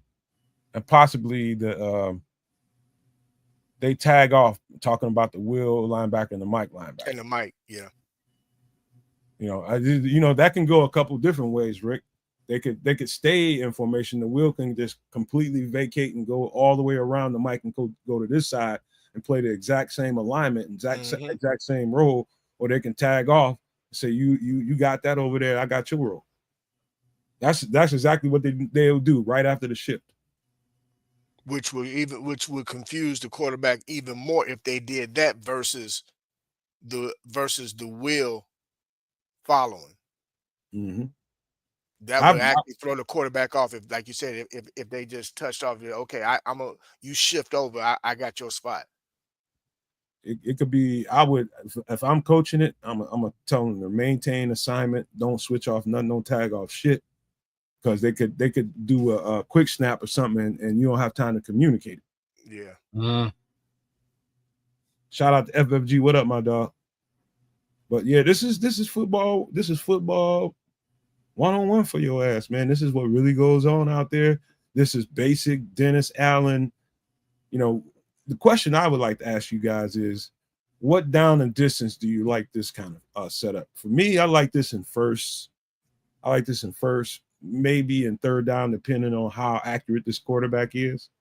But I like it definitely in early downs. I like the close matchup stuff, and you're not leaving space for the quarterback to throw it to. Everybody's got something covered up. But this is good in early downs and in late downs if you have the right person there. Yeah, depends on what the yardage is. If we're talking 1st and 10, absolutely. If we're talking 2nd and 10, absolutely. Right? I'd run it in either case. All right. This is cool. All right, hold on. Let me get this off the screen. Let's just talk for a minute, man. Hold on. Y'all know I ain't that good at this kind of stuff. There we go. Oh yeah. All right. So those are 3 basic Dennis Allen concepts in reference to all the players that we've been talking about. We've been talking about mostly the DBs, mostly the linebackers. given all that we just talked about, does it change your mind any about who you would want playing where? Does it give you a different perspective on this whole thing at all, or no? Sorry, one more time. So in perspective of, we were just talking about DBs, we're talking about linebackers and possibly giving DBs safety reps, talking about linebackers, who's going to be playing Will, who's going to be playing Mike. Does it change your perspective after seeing all that setup in Dennis Allen and some of his favorite stuff? A little bit. Like, I see what you mean. There's some emphasis on athleticism in this defense, and A lot of you know what I mean. I'm gonna say something terrible now, like, especially after I just touted Tremaine Edmonds in his defense. Like, I think Tremaine Edmonds is gonna either one or two things is gonna happen. Either he stands out or he falls off, and it's quite literally like that. I'm of the mind to think that he's going to resurge this season, and away he goes.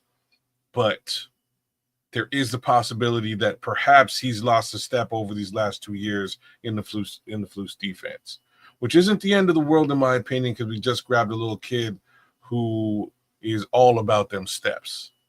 So it might be a situation where Hippolyte gets in there and starts to make his impression felt as well. So I'm interested really in that linebacker position, much more so than the secondary. There is so much humanity in the secondary, and it's all solid. So I don't mind them playing chess back there and interchanging bodies and doing what DA feels is the right thing to do. I'm just a little bit more zeroed in on that linebacker situation, because there's a lot of money in there, and I'd like to see that guy step up and be the guy he's supposed to be. You know what stuck out to me, Bishop? It's the why they feel like they needed some more depth at safety, because and they got some tweener kind of guys to do it too, man. Some guys can play some nickel and play in the box, and some guys can play out high. And this is the reason why some guys with speed, they can cover space really, really quick. You're right about the linebackers and why you need speed at that spot. I think this defense is going to suit. And be honest with you, we need Tremaine Edmonds for this defense to work. He does. Like, if he works, bro, with the added length and size that he brings to the table, that's what I'm saying. Like, he could be an absolute monster in this defense. And I hope he is. I don't know. You know, it's going to be a season and we're going to find out real quick, because a lot of it's going to rely on his shoulders. Well, I'm gonna tell you, just from the question that you had asked, no man. After you put up a couple different defenses and we looked at those, where my attention was drawn to wasn't the linebackers nor the secondary. My attention is drawn to that other edge rusher. Who is that going to be? Because about the one that vacated and went to the flat. We know Sweat is that. We know Sweat is that edge for us. Who is going to be opposite Sweat? That's where my eyes have been drawn to the entire night when we've been talking about, who's dropping in the coverage, who's stunting, who's doing what. Who is that other edge? Now, so we talking about this, right? Kids had mentioned, Kids had brought up Austin Booker. We behind the scenes we were talking about D-Rob, but we got to really start thinking, who is that second, third, and fourth edge?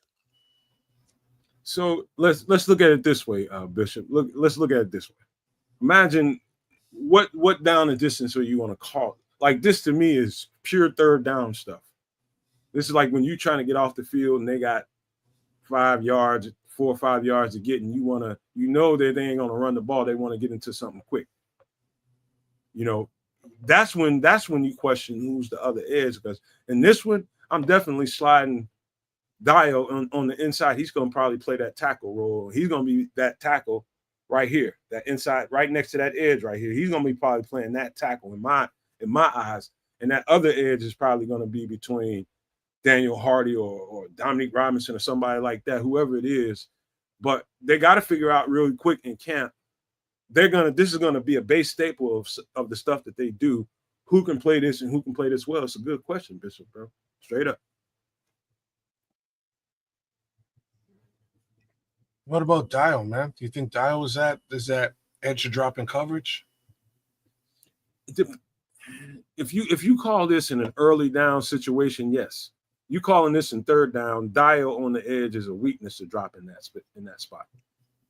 In my opinion, I think you got more dynamic players than him that can get in that spot and be a little bit more efficient. In my opinion, it's still the question of the day, though, Bishop. You nailed it. Like I wish I was sitting here saying this question mark doesn't exist. You know what I mean? But it does, and here we are staring at it. Like, man, I mean, I couldn't help but that role just been sticking out ever since we've been talking about this all night. I'm like, you know what? Comes back to the question of who is that other edge, which is the question that has been haunting us this entire offseason leading up to the first free agency, then the draft. So now the question again for this season, who's that other edge? All of this stuff is predicated off of speed up front. How fast can you get in there and affect the quarterback? How fast can these guys vacate spots and get to the open area? That's why they emphasize speed in this defense. Guys, if we look at the schedule, let's take a look at the schedule of the teams that we're facing. Who has tight ends that can affect the game to where we need to be on our P's and Q's for 12 personnel reasons? The tight ends that really, that's Kansas City. Kids asked me that question, or Trish, one of them. We got San Francisco. Here we go. Yeah, Kittle. Kittle is basically you got to cut the head off the snake on that. I'm Bill Belichick the shit out of that. Bishop know exactly what I'm talking about. You get right on top of him, make sure he ain't no factor in the game. Right. Team his ass, you got to, but take his ass out the game. So they don't have Debo no more, so we ain't got to worry about a Debo. So if you can literally, so week 1 we talking Vikings, right? So Hawkinson.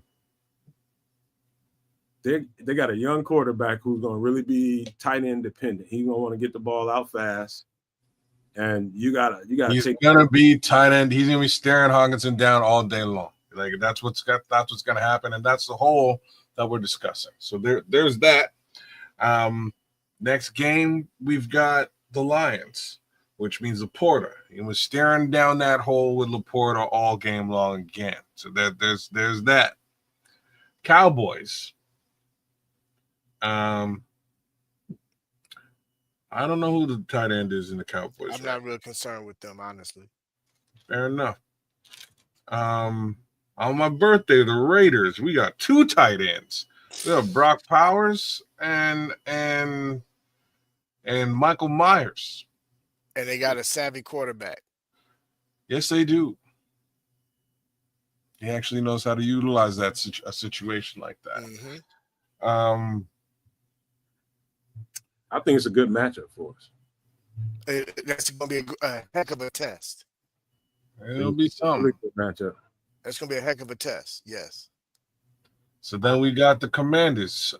Who's a tight end in Washington right now? It don't matter. They got Debo. Okay. Yeah, they could leverage him in that capacity as well. That's true. That is true. Then we're up against Dennis Allen's own Saints. It's a schedule. It's a schedule down there if you want to pull it up. I don't know where that is, but I'm looking at the one on the Bears website. I'll find it. Don't worry about it. You sure? We got San Francisco this year. Do we have San Fran at some point? No, we don't. Yeah, we do. Later in the season, we've got there's some tight ends that we got. That's what I'm So saying. We the facing Saints got tight ends, right? The Saints got homeboy who's a former quarterback, Taysom Hill. Ravens got Ravens got a tight end, man. He's real good. I'm blanking on him. Okay, but now when you said you brought up the Saints, they don't. Who's their quarterback? I couldn't tell you. See, that's why I'm not concerned with them. Yeah, their quarterback actually retired, so I'm not Yeah. sure who's going to be throwing the football over in New Orleans anytime soon. So they're really not a team that we should be extremely worried about. But the team we should be extremely worried about with respect to tight end comes right up next with Mark Andrews. The Steelers just added a tight end, and then they got. I got it on the screen now, kid. Yeah, I'm looking at it. I'm looking at it. And they got a quarterback that we want to send to the retirement home sooner than later. Like he's good. Like, man, he I'll knows. I'll tell y'all something right now. Kevin O'Connell is going to have that young quarterback, more ready than you think. He's good. That guy's good.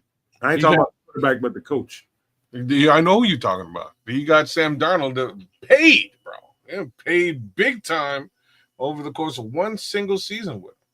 If he didn't feel that he could work with J.J. McCarthy, he'd have kept Sam Darnold. Yeah, he know what he's doing. That kid, and that kid did what he was asked to do when he was at Michigan. So I think he's going to be better than what many think he's going to be. But he's not going. He can't be that good against us. Period. So it doesn't matter. Well, I'll rephrase that. I don't think he's going to be a great quarterback. But I do think that Kevin O'Connell is going to utilize his talents to the fullest. They already have a fantastic core of skill position players. He's going to be a system quarterback for McConnell's system. He's going to be a system quarterback. Absolutely. Which is nothing wrong. I mean, be a system quarterback. A lot of guys have gotten paid having systems. He was a system quarterback for Harbaugh, right? So that's why I said he's perfect for what they're trying to do. I agree. All right. Yeah, long story short, there's a lot of tight ends. We got to face some. Yeah. So we have to have that other end addressed. Well, and Tremaine, right? Like Tremaine comes in to play here in a major way. Yeah. Right? Because there's a potential of dropping him into these lanes with these big tight ends. So, it's quickly becoming a running backs and a tight ends league again, man. It was so quarterback and receiver oriented, man. But now you just saw a team beat the snot out of everybody with a physical attack, man, using the tight end often. Not, man, freaking Jalen Hurts didn't even throw for 3,000 yards. You know what I'm saying? What does that tell you? That tells me that they got an effective as hell running game and they got some pretty decent tight ends. And so as teams can do things like that to us, so can we do to them. I think with our personnel that we have, especially the tight ends that we have, but more importantly with our running backs and their ability to catch out of the backfield, I think if we can really punish teams in the middle of the field, and to where you really just take their hearts from them because you are just that physical and you're beating them down in the middle of the field to where when you do take your long shots, you're just gutting them. I think that's what Ben Johnson has planned because this guy wants to score over 30 points a game. In order for you to do that, you have to be willing to go in and just literally beat up teams in the middle of the field. Look at what Melon Smasher is saying. What Harbaugh did with J-Mac at Michigan, he's doing in LA with Herbert. Limit the air raid pass game, play winning football, control the clock. Yep. Get yourself a running back core that you can rely on. Yep. Run the damn football. Like it's, let's not have this conversation because it leads me to another place. Well, what it's doing, kids, in some cases, it's going back to is it eventually going to dispel the thought process that in order for you to play winning football, you have to throw for 4,000 yards per season. Got to get that out of your head. You gotta throw for 35 touchdowns per season in Bro, order to be a winning football, in order to be a winning football team. But that's all you're hearing from all these so-called gurus who say, oh, well, you got to throw for 3,000 to 4,000 yards. You got to throw 30, 35 touchdowns in order to be considered that type of, a team that's winning football games. And I'm like, Bishop, I was just telling Sean on his show this morning. I was on there with him. He brought that up. And he asked me, what does Caleb's numbers need to look like in order for you to feel like he had a successful season? And I told him, it ain't damn sure ain't what everybody else. People that want to see him throw for over 4,000 yards, 30-some touchdowns, is the people that argue with other fan bases on Twitter. I ain't one of them. The only damn stat that matters is a damn letter. And that's a W or L. I don't give a damn what Caleb Williams stats are. I was just going to say, you know what the man who won the Super Bowl's passing yardage was this past season?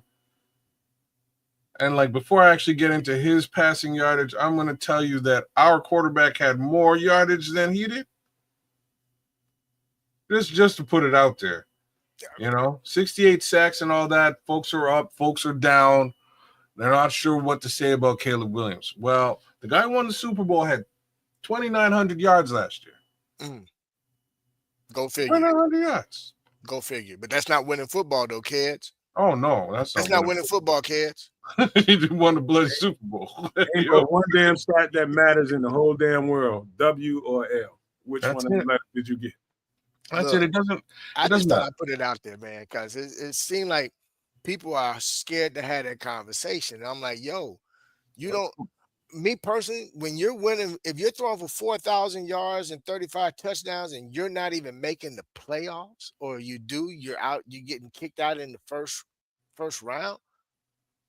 Then are you really playing winning football, or are you trying to pass stats? I ain't interested in stats. That's whatsoever. Last I checked, winning football is all three phases function at a high level, everybody are doing their jobs, and in the end, we walk off the field with a W.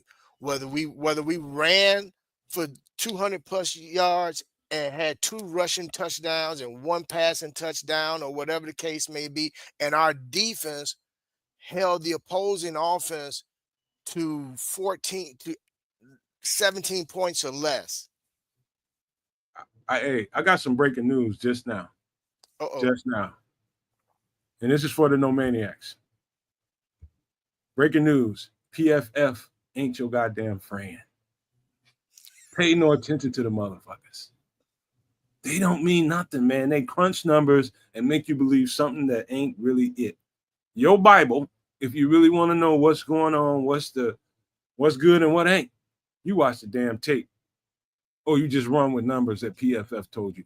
All y'all that's touting PFF on here, man, all the time, PFF screwed y'all. You see how they did Caleb this week, didn't y'all? Look, PFF don't even have people that can really evaluate football players. I don't pay no attention to it, man. Don't. I mean, look, for those of you that may or may not, I'm gonna give some love to Greg Gabriel, because he says it best. They don't have anybody that can evaluate football. All they are numbers, and they're horrible at evaluating football. So analytics by itself is empty. It's an empty barrel to me. You just talking analytics and numbers, I'm gonna turn your shit off, because I'm like this. The physical side of playing the game is what makes the difference to me. What happens in between the lines, from play in and play out, fatigue. You can't measure none of that shit on PFF. Ain't no analytics going who's in shape, who's not in shape. Come come late third quarter, early fourth quarter, who's getting pushed around, who ain't. See if PFF can measure that shit. Who's got heart, who don't. See if PFF can measure that shit. Who won it, who don't. Who steps up when the game counts, when you got the clock against you. Can't measure that. No. Can't measure that. That analytics channel and people making all these, and people will, after this show, go and click on something PFF got on YouTube and be mesmerized by some stats. It's total hawk tooey. Total. And I don't have nothing against any of those guys personally. They're just doing a job. They're filling a hole that obviously is there, that people want to believe in stats. Stats mean nothing. It's the play. Who has it when it counts? I can tell you, I'm so steeped into this shit, man. I can tell you by the middle of the third quarter who's going to win a game based off what I'm seeing between the lines. Somebody's going to start getting pushed around because they're going to get tired. Ain't they? Motherfuckers going to start giving up and sucking wind and tapping that helmet. I need to get out. That's when you start knowing who steps up when the game matters. Caleb Williams, he's got that level. He's got that level to him, but he ain't crossed that threshold yet. He'll get there. He'll get there. And that's really all that matters. Having a coach with him by his side that can actually foster that growth. And early in the season, he's gonna kind of make Caleb honor that short game. And that stuff that kids is always talking about, how he didn't target Cole Kmet. He was going to target Cole Kmet. He has no choice. Ain't going to play. He has no choice. So yeah. I don't, even though we just got through shitting on stats, look, I have a strange feeling he's going to hit 44. I have a strange feeling he's going to hit 4,000 this season. Because of Yak? Because of Yak, bro. And you're nailing it. You're nailing it. Right? I think, yeah, and Bishop, you touched on this a little bit earlier on too. I think DeAndre Swift's, I think his running back, his numbers as a running back will be very interesting to look at this season. I don't think he's a great running back. We'll say that again. I think he's a great pass catching running back, though. I think he's James White, and nobody told him. You know what I'm saying? Like I've seen that from him in college. Haven't really seen it in the NFL the way that I'd like to see it. You should be honest, man. You like bigger, physical, more physical running backs. That's what you prefer.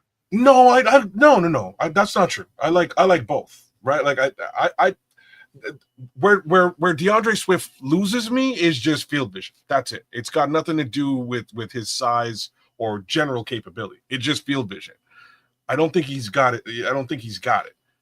But when he's in space and the ball's in his hand, that's a different story. Question is, can you get him into space?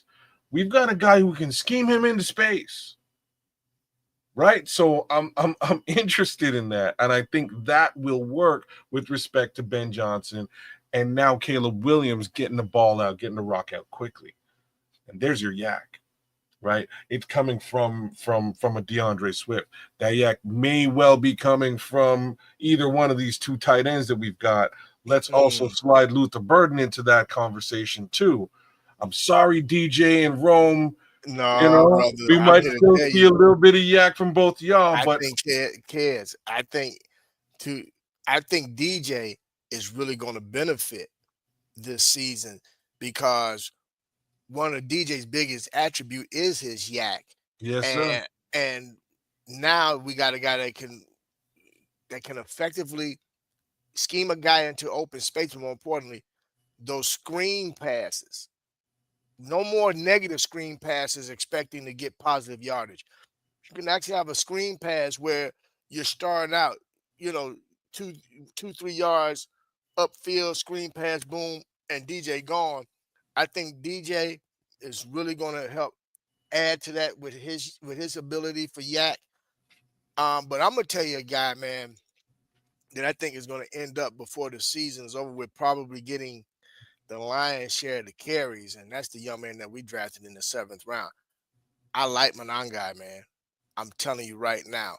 And this kid is going to earn his stripes. And I think toward the end of the season, You will see a lot more of him, I think, in the fourth quarter than we will see of Swift. And I like Swift. Don't get me wrong. I like Swift. I agree with you when it comes to field vision, but I like Swift. I liked him when he used to torch us when he was over at Detroit, and then they got rid of him. But we're going to see, because this will be the season that we're going to know what we have in him for this season alone. But I think Monangai, when it comes down to it, is going to end up being the guy to get the lion's share of the carries as far as our running backs. I couldn't disagree more. I think Swift's gonna smash it. Not only Rocket Dream with 1,000-yard season, he get 13 to 1,500 yards. I'm talking about all around. You know, he'll get all of that in the passing game, running game. I think he's gonna be a star. I think you might be right, and like I'm saying, I think that guy's gonna be good. I ain't going as far. No, Swift's gonna get about 1,100 yards rushing this season.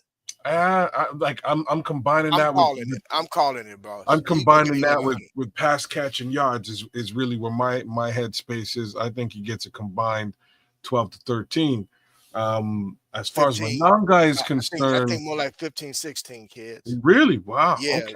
I mean, combination of catch yardage along with, from the line of scrimmage, man. I do.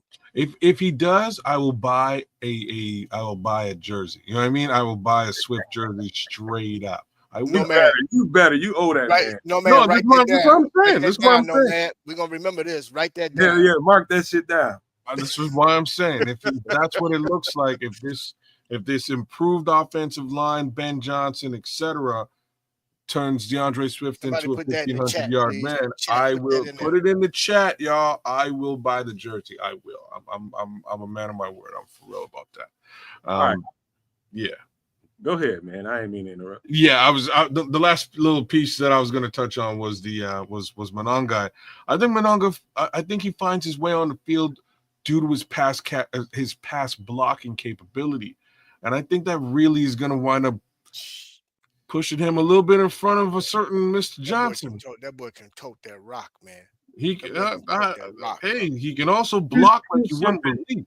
Here's something y'all might be interested in, and I again talking to Sean about this on his show this morning. The thing that comes off about Kyle Monangai, I know why y'all excited about him, man. He's got something to him. Here's the thing: like early in the game, he's an average running back, but as that game persists, late in the game, that's when like the beast mode comes out of him, man. He's hard to tackle, man. The yards after contact goes up, way up. And that's the thing. He's like a rhythm running back to me. And here's the thing this is why I disagree with y'all a little bit on this. You got to think about it. He's going to be probably running back 3 at the end of the day. And he might see, if he's lucky, if he gets on the field, he might see 3 to 5 touches. You don't have time to get in the rhythm. It's about what you do with those 3 to 5 touches. Whatever it is they're asking you to do. You might 2 or 3 of them might be pass protection because he's really, really good at that. The other 2 might be, inside run, might get an outside run. But making hay with those plays that he gets, he is clearly to me a rhythm running back that gets stronger and stronger as the game goes on. Well, I don't think running back 2? The carries aren't going to be there for him this year. Who's running back 2 then, though, man? It's still Roshan until otherwise. I got to see what he looks like. I'm also curious to see what Ian Willer's going to look like because we got robbed of that last season. I want to see what Ian Willer. There's another guy we need to talk about. Nobody talks about him, and that might be a good thing because when he shows up in training camp, I think that running back room it's got some competition in there, man, that nobody's really talking about. Ian Wheeler might be he could possibly be another for the second year in a row. He could be a darling in the camp. He could be a darling. And there's a kid too that's a UDFA that's in there too. That's pretty doggone decent. Also, Deion Stankins. Yeah, I like Hankins. I like Wheeler. I think Wheeler has like some Jordan Mason type potential. I've said it before. I'll say it again. I do still think that Monangai is going to get some pass blocking reps, man. That's my thoughts here. Oh, I he a think he's going to beast, be man. put on the field to block. I might earn him man. a few extra touches. This is Because what I'm talking about, and I think he's going to show out because of those extra touches that he's been offered simply due to his pass blocking capability. That's really how Roschon Johnson got on the field as well. If y'all recall, right? We had David Montgomery, we had Khalil Herbert, and we had Roschon. Roschon got on the field because he was a pass blocker. Both them guys you don't really want to see in the third down situations. If you're an opposing defense, those two young men you don't want to really see in a third down situation. See, All right. So I'll tell you what, man, because we at the 2-hour mark and it's time to do something like this, and that is to remind people to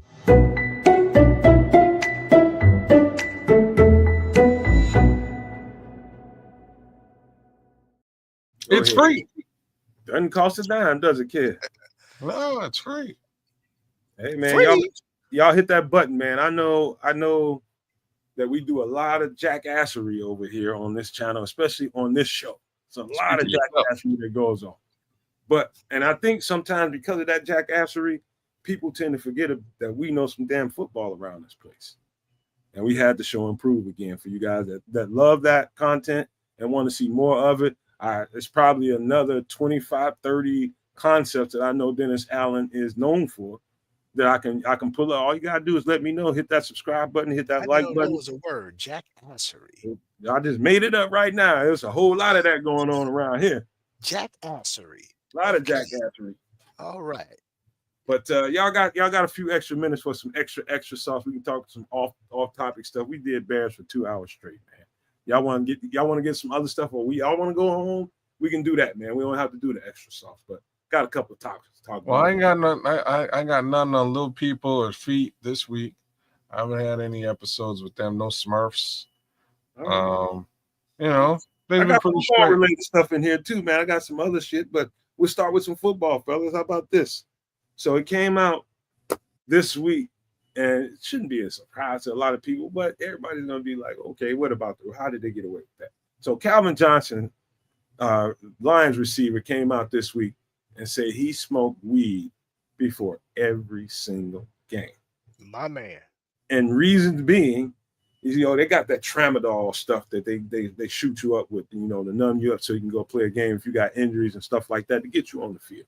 It's not anything uncommon, but it sounds like when reading it sounds like he had a fear of being addicted to those pain-killing medications because he's seen people around him, fall victim to a lot of that kind of stuff.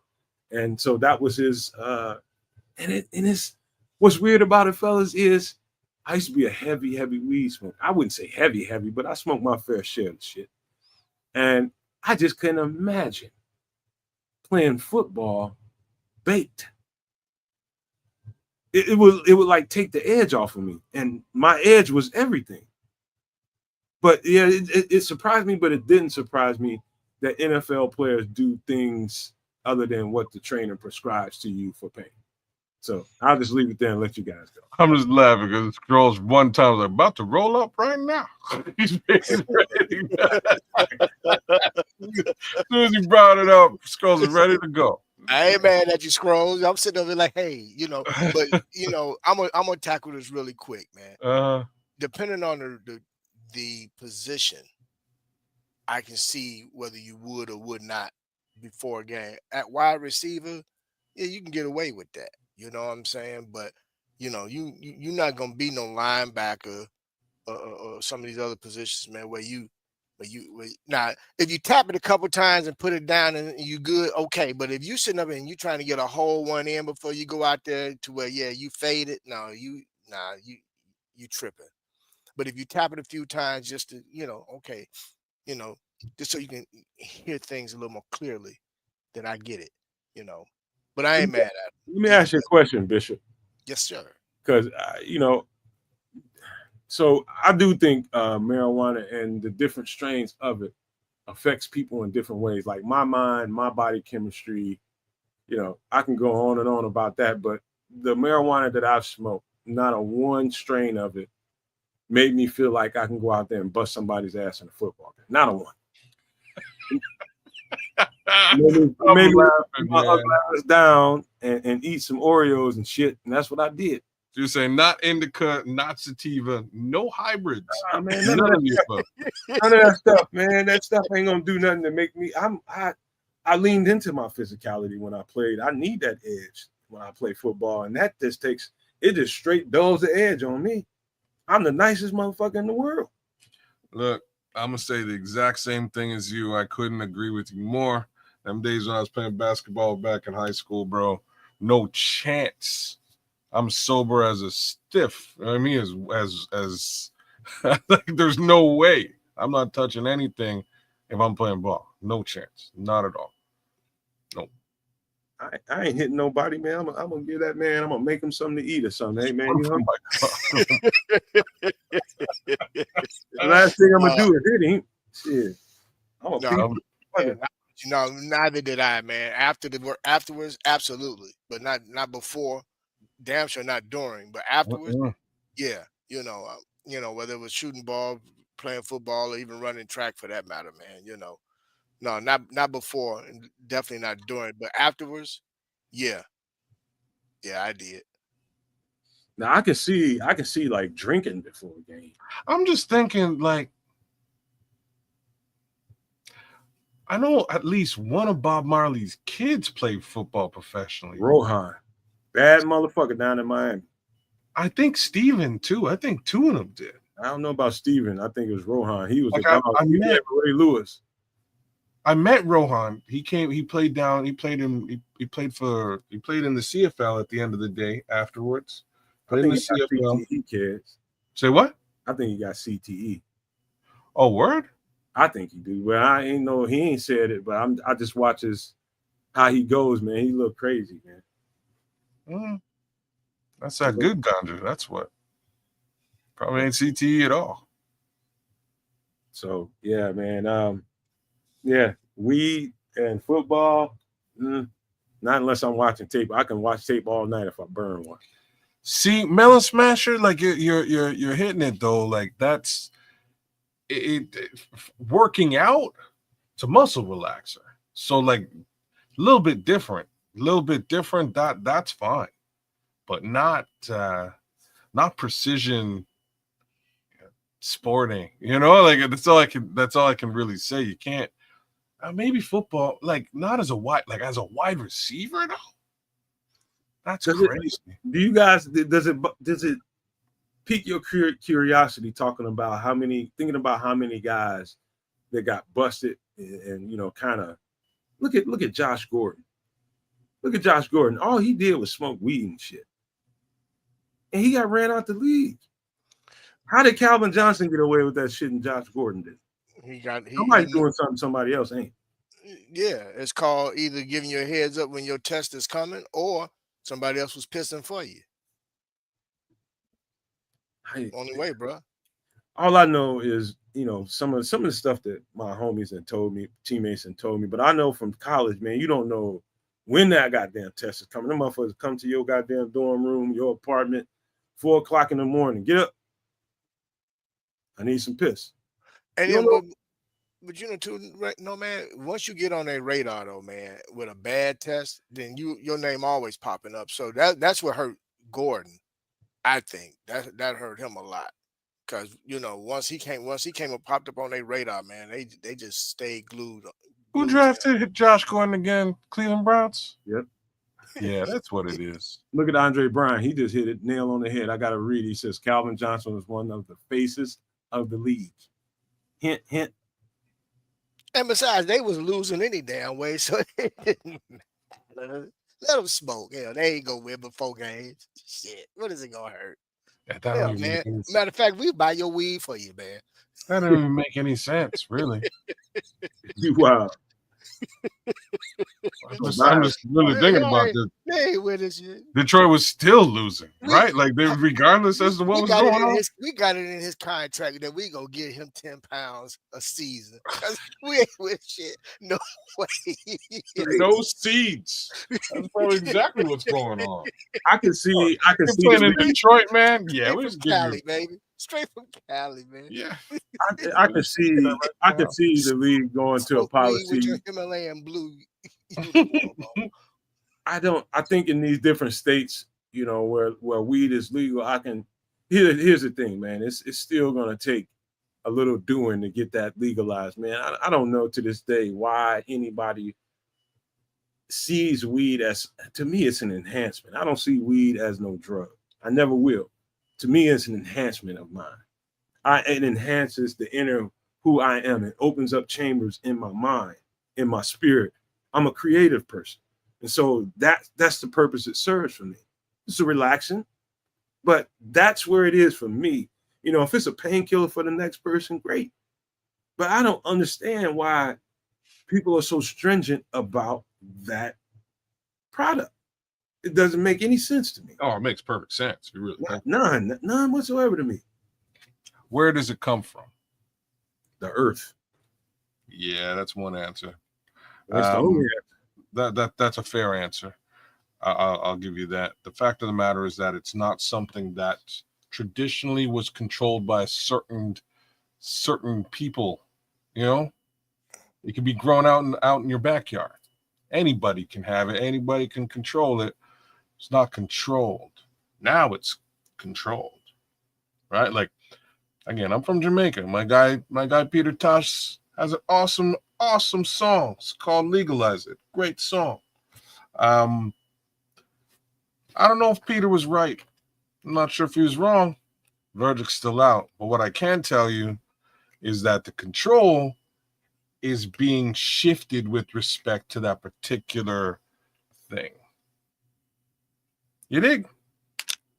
Wow, I said that very, very clearly, I think. You take it to levels I don't know that it needs to go. It's the truth, though. It's the truth. I ain't denying that, man. I'm just trying to keep it. This is this, weed and football for dummies conversation. This is basic stuff, man. You know what I mean? Oh yeah. I'm just saying that's what that's what it is. I'm sitting in a spot where it's completely legal. I look at it and it's a little bit weird. Now that it's completely legal, I feel it's a little bit weird. But there's too many people still making money while it's criminalized. It should, in all honesty, and this is where I fault our politicians. If you're really truly about the bottom line and you want to get this country out of its deficit, one of the biggest industries, one of the largest industries right now that is raking in money hand over fist as far as taxation, has been the legalization of recreational cannabis. Do your research.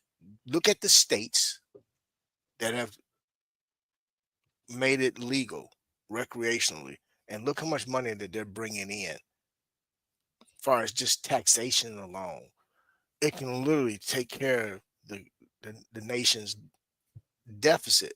But because they want to continue to criminalize it and arrest certain individuals for partaking in the plant, that's the reason why it hasn't been.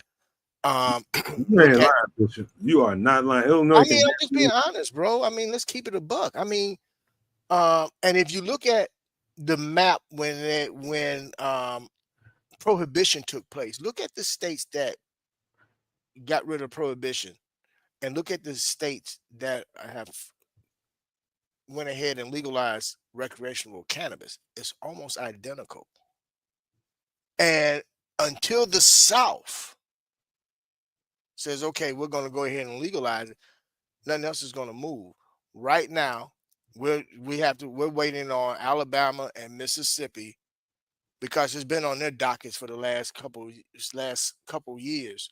Whenever one of those two states pull the trigger and allow it to be legalized recreationally, then the domino effect to take place, and you'll see all the other southern states allow it. And then that's when they're going to say, okay, now we can go ahead and legalize it. So like you nailed it, Bishop. So you know what that means is that the guys who are making money off of the prison system are plotting to shift their investments into marijuana. And it hasn't taken place yet. Like it's literally what you're describing. That's exactly what it is. We make too much money here, so we need people in the jails because that feeds us. Mm-hmm. Let me move my money out of the jails and move it over here so that thing can feed me instead. It's like literally it's literally as simple as that, right? That's really what it's about. And the reason why I'm saying it as clearly and as plainly as day as I can is because I watched the way that it unfolded here in Canada. It unfolded in a very specific manner, very specific. There was one major dude, one guy really, and he put all levels of money into it, but most importantly, he put infrastructure behind it and lobbyists behind it and then legislation behind it. Also, he could basically be the guy. Unfortunately, when it finally got fully legalized, he wound up not being as much of the guy as he really thought he was going to be, but it was really all for his benefit. That was Yeah, it.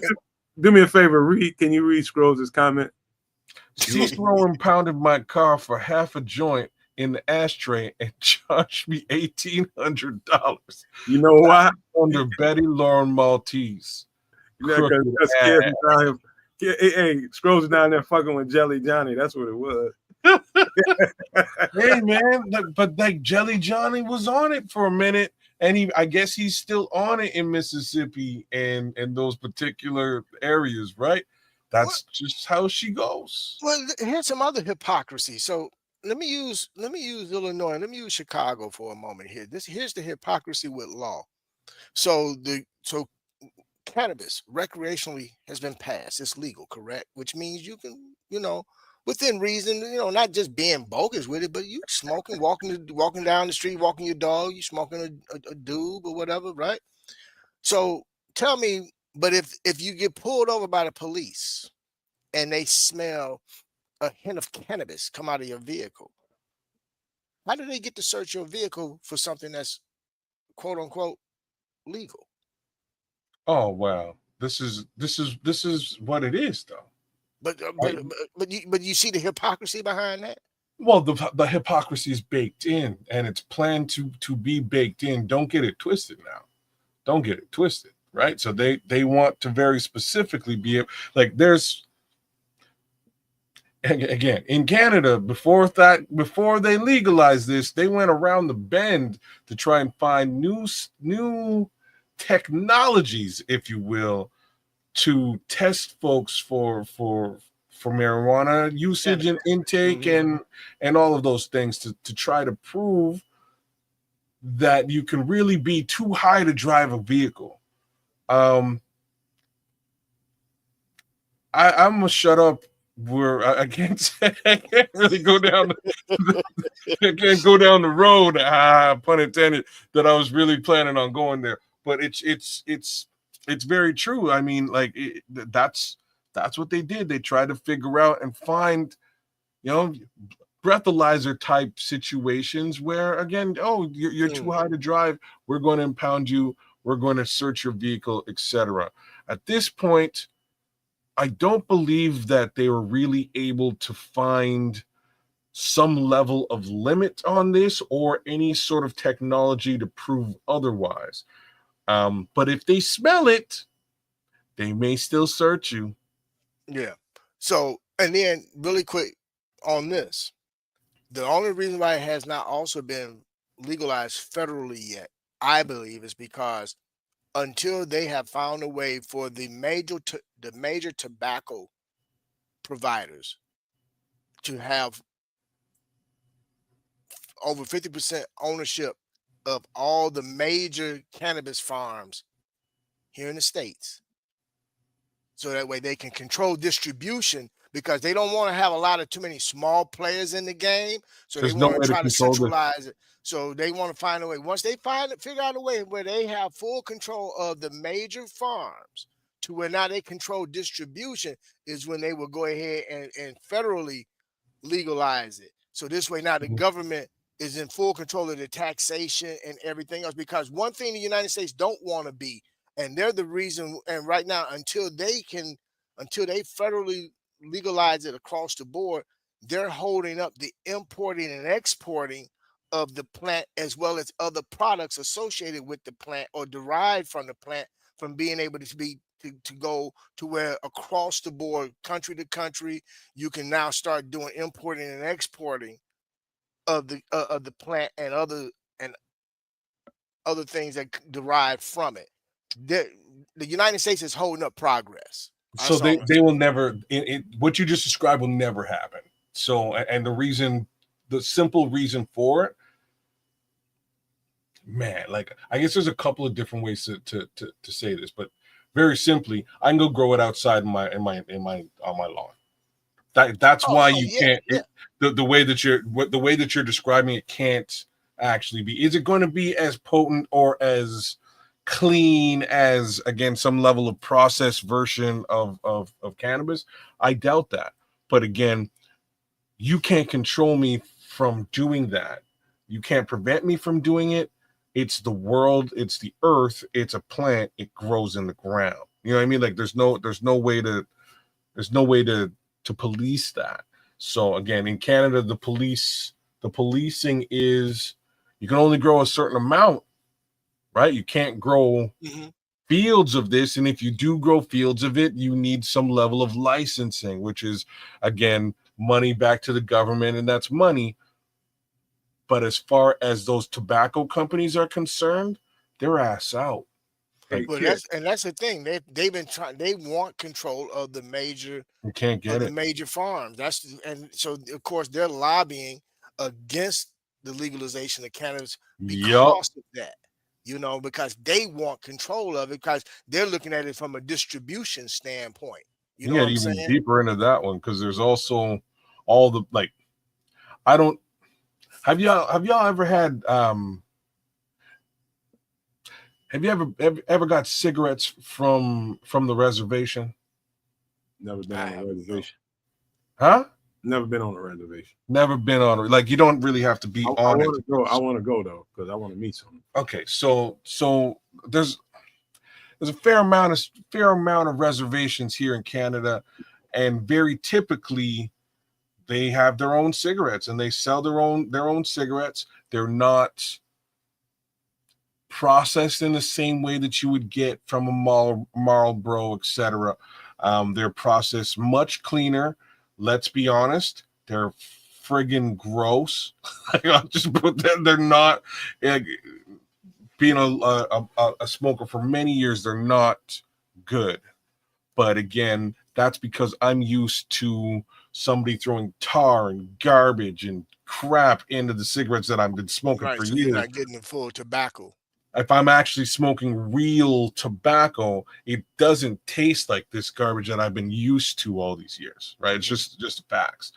But point being, that's closer to what the experience would be with actual marijuana that you're growing and you're processing yourself, versus, again, a processed version. I don't know. It's a bit of a weird world, but I don't see those tobacco companies. Like I say, they're straight up ass out. There's no way that they can control the floodgates here. All they can do is keep the hounds at bay, pay more lobbyists, and argue against it. Meanwhile, they make money. But you'll see a massive switch away from cigarettes once this situation, like, you know? Yeah. That's what they're afraid of. That's why they want control of the farm. So this way they figure if they're going to lose money from the cigarette side, they don't care, because they're controlling the cannabis side. But I agree with you on that, kid. I don't see how they're able to do that. Because if I'm a grower, I'm not selling selling my major interest in my farm that I worked hard for. No. All I know is this conversation went way into the weeds, no pun intended. Yeah. And you know what? All I know is football, and we cannot be connected, because weed on a football field will make me SOF capital T soft. Period. Yeah, that's the truth. All right, we're gonna y'all. I got a couple more little things to talk about, man. If y'all Oh want. yeah, what we got? So there's a conversation being had. This news is out there.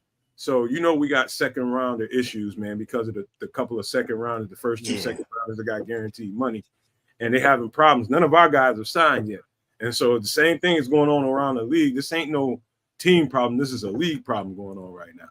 And so what the Bengals are so desperate to get Shamar Stewart in the camp. They offered him a participation contract. Now, I don't know what's all in that participation contract, but just my general dumbass sense, with my dumbass, I got enough sense to know that don't sound right to me. Oh no, it sounds perfectly right. For the team. Well, for you not to pay Trey Hendrickson, you gotta look, you know what I mean? You gotta look wide scope here. They don't want to pay Trey. So we need to know if the young kid is good. So we can say bye-bye, Trey, and we don't mind paying a little bit of money if the young kid is good.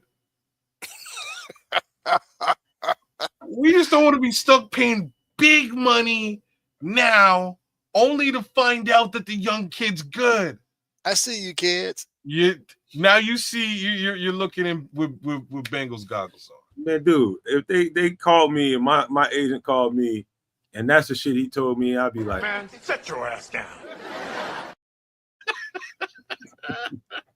what's wrong with you, man? Don't call me with this bullshit. Right. That's preposterous to say the least, man. But look, the Cincinnati Bengals, somebody just need to go ahead and call out the organization for what they are and who they are, which is they're just cheap asses, man. You ain't lying, bro. It's not time out now. Before you go too deep into it, hold on. They just paid everybody else though. But see, this you is the thing. You got to take that into consideration. No, I'm not saying, else is paid. But this is the thing. They don't mind paying them, but the language in their contract. So what many people don't understand is this. Part of the problem that the Bengals have is the Bengals refuse to guarantee any money after the first year. They will give you first year guaranteed money, but after that, no guaranteed money as far as the Bengals are concerned. That's why with Trey Hendrickson, he wants all his money guaranteed. But he said, give me all my money guaranteed, but they don't want to guarantee him his entire contract in the first year. So there's a reason for that. It's because they paid everybody else and they broke. They don't have money to do that. Everybody else took their money. So that's why T. Higgins, honestly, he won't be there after this season. They didn't mind giving him money for this year. Chase got his money, but again, shorter years and guaranteed money. Same thing for Joe. Shorter years and guaranteed money. They're getting paid, but in all honesty, we know in football, after the guaranteed money, now you're expendable. See, so Cleveland is stuck with Deshaun because they paid him $200+ million, all of it guaranteed. So whoever his agent needs to, like, that guy needs, I'd say he needs a raise, but he's so paid off of that one deal, he probably retired. Look, I don't know what was in the joint that he passed to the owner when they was negotiating, but it worked. Man, it must be legal in Ohio, I guess. You know what I mean? If it wasn't, that day is now. Wow. Either he had some weed, or he ended up negotiating that contract, and the owner was on some shrooms. Something, man. I don't know. Real good though.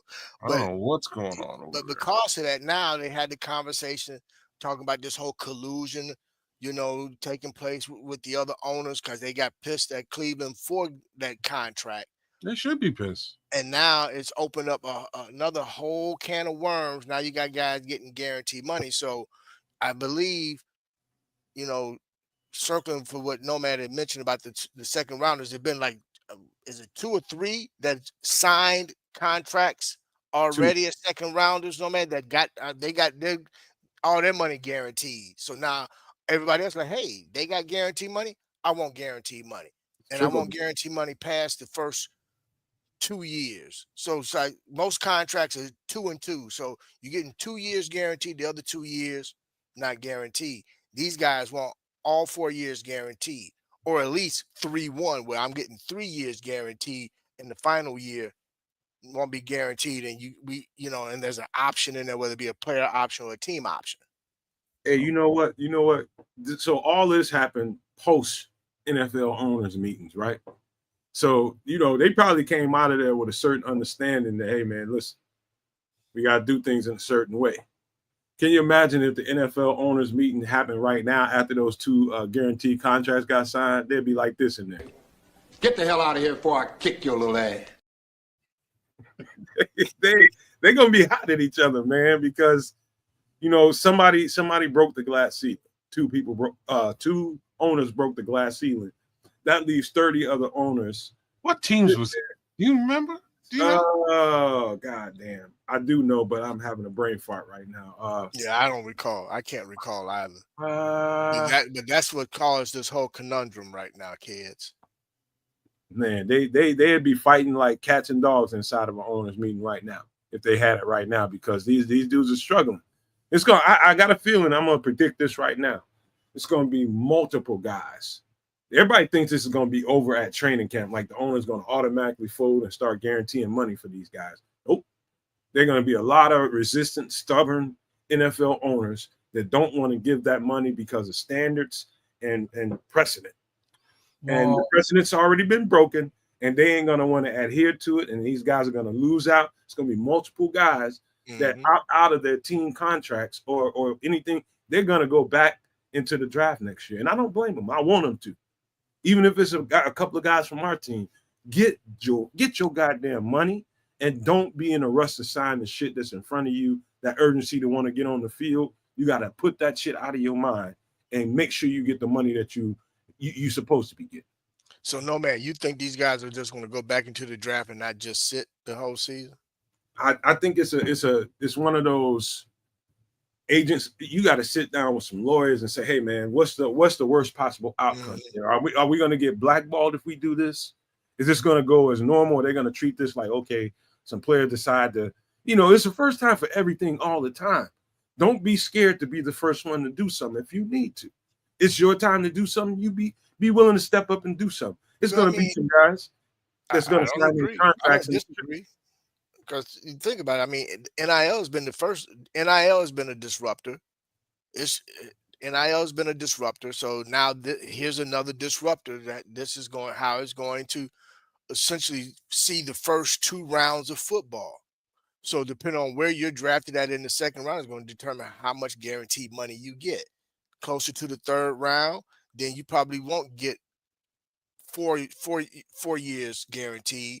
You're probably closer to a 2-2, where a guy that's in the the first, say, 20-25 picks in the second round is more likely to get all 4 years, if not a 3-1. That's what they're going to have to decide. But at some point, they're going to have to give some guaranteed money. Do you agree with that or no? Yeah. The NFL has the ownership's got to fold. They've been doing this stuff with an ironclad fist for a long time, having nothing but total control over the stuff. What sickens me about the whole thing is that the NFLPA, Jeremiah Trotter, who is the NFLPA head, he's known this collusion has been going on for the past few years. He's known it. He ain't alerted nothing to the Players Association. I think they're weak, man. I hate to say it, but I think they have one of the weakest. Anybody can be bought is what it is, man. He's just employed. The last thing I think I ever wanted to do in life was stick up for these rich ass owners, but I'm about to do it. What for, man? I honestly don't know, but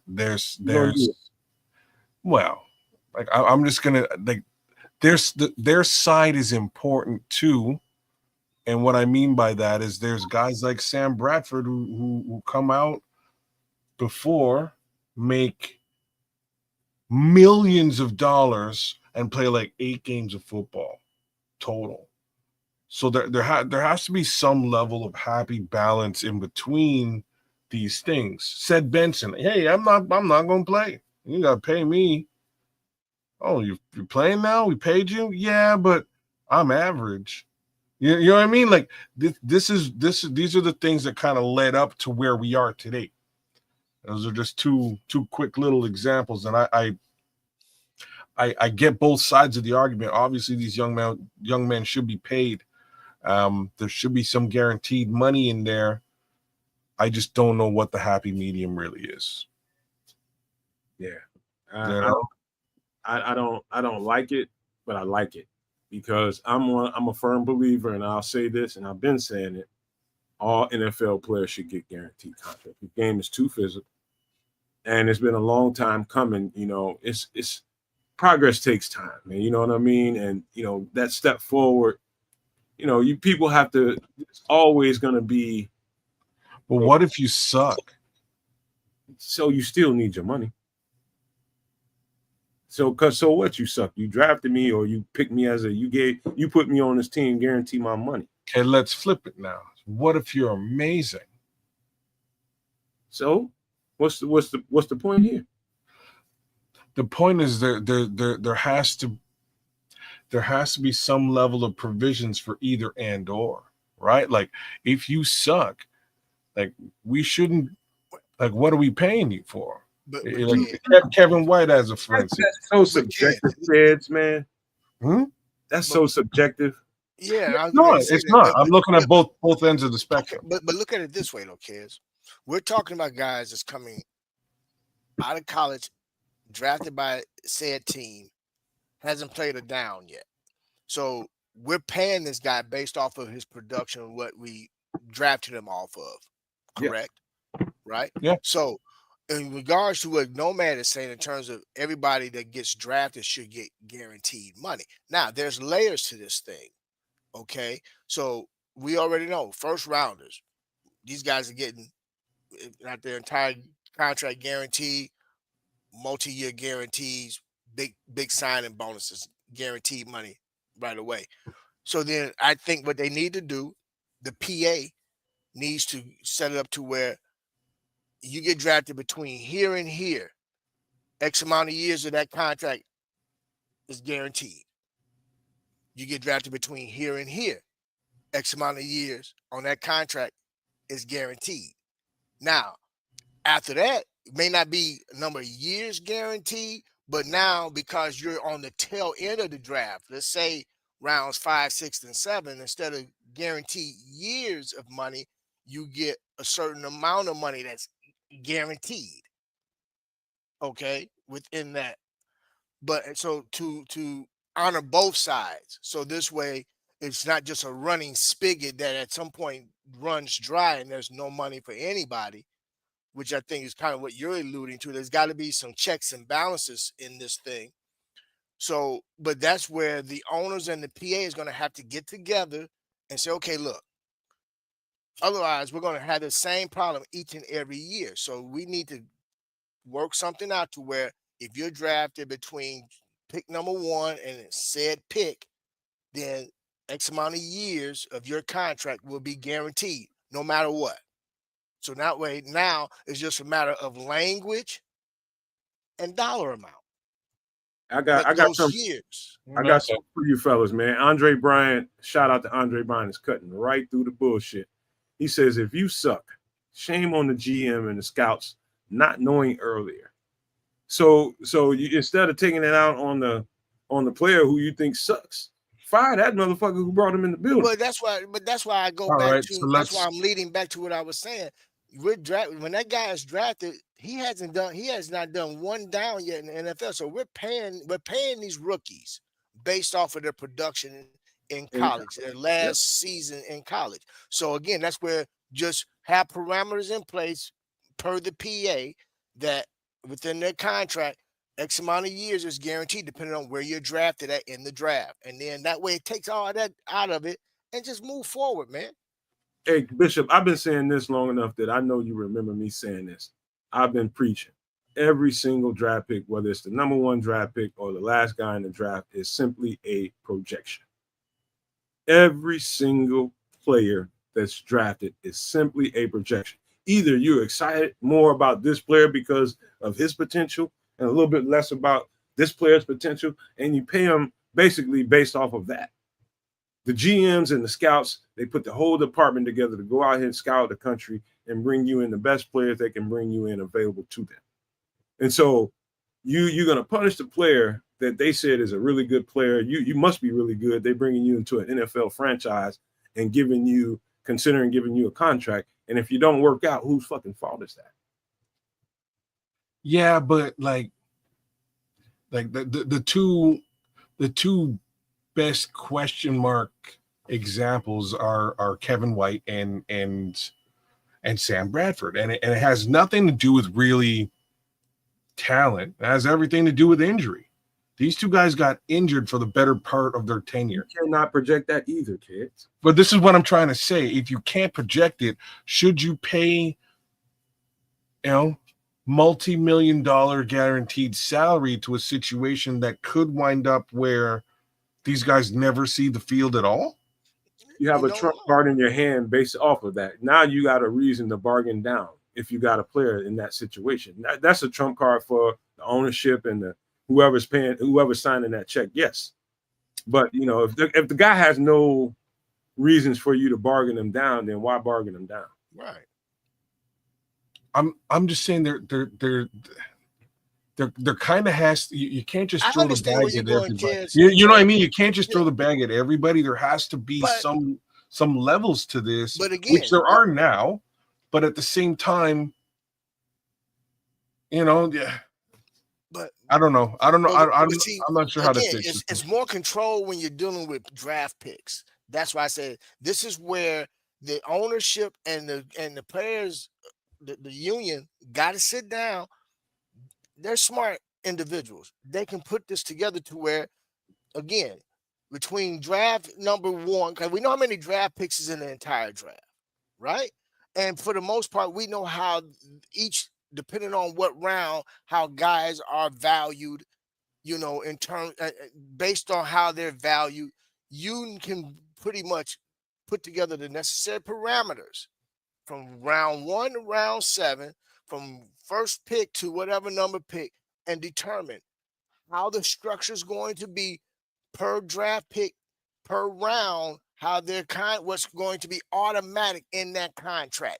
So this way, all the BS is, we ain't got to fight over all it because it's already in place. It's there.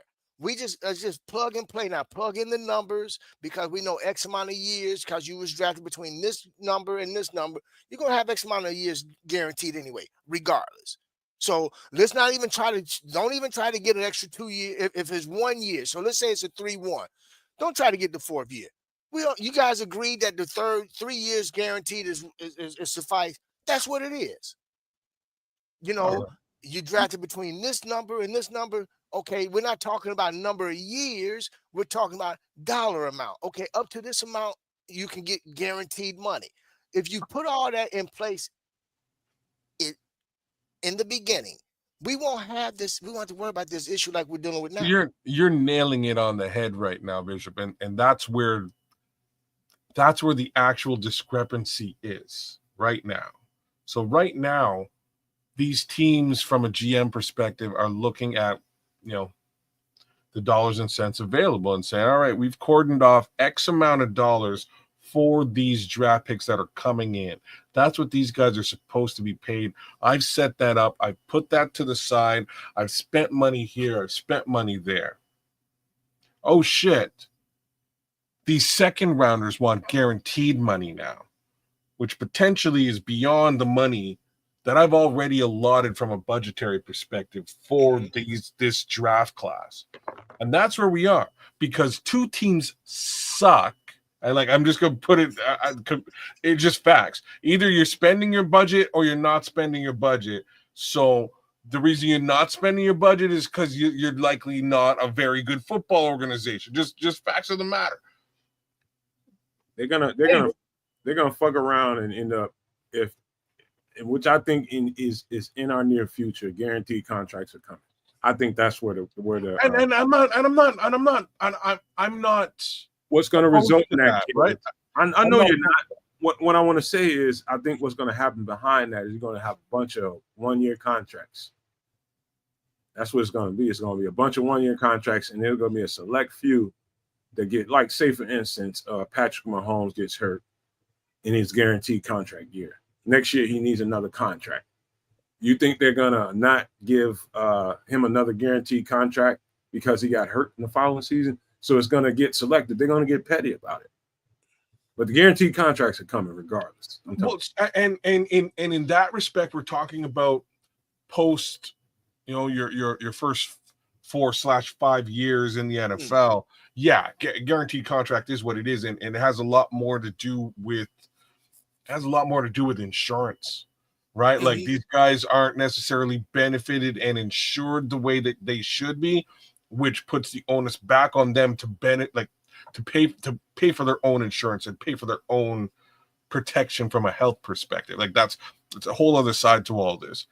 But for the rookies, just a little bit of a different flex in this particular. If I was the owners this year, I'd tell the rookies to straight up pound sand. I wish I could say it differently, just simply because we didn't coordinate this. Like, we didn't prepare for this. We don't have budget for this. We don't. If the NFL wants to kick up budget for this, the NFL should kick up budget for this and get us out of this mess that was caused by those two other teams. But Hell, you take it out of the two other teams' budgets because clearly they've got extra. Kids, that ain't gonna happen. Some of these teams drafted these guys for need. There's other teams out here that drafted for depth. These teams need these rookies. Or you can come up with a rule and you can call it the Kraft rule and do like what they would do for Tom Brady was, because Tom Brady always took a discount per se on paper. But what Mr. Kraft did was he had speaking engagements lined up for TB, to where the money that he was foregoing to help them sign other guys, he made it up in personal appearances. So there's ways that owners can do what they need to do and to be able to meet everything that needs to be met on paper as well as via surface and all of that. Whole other can of worms you're putting together, and I like it. I'm just saying, but there's ways they got. Look, bro, they got more money than anybody can shake a stick at. They can figure out ways, bro. But this guaranteed money thing ain't going away. They just have to determine: is it just going to be first and second rounders, or is it going to be first and second and third rounders?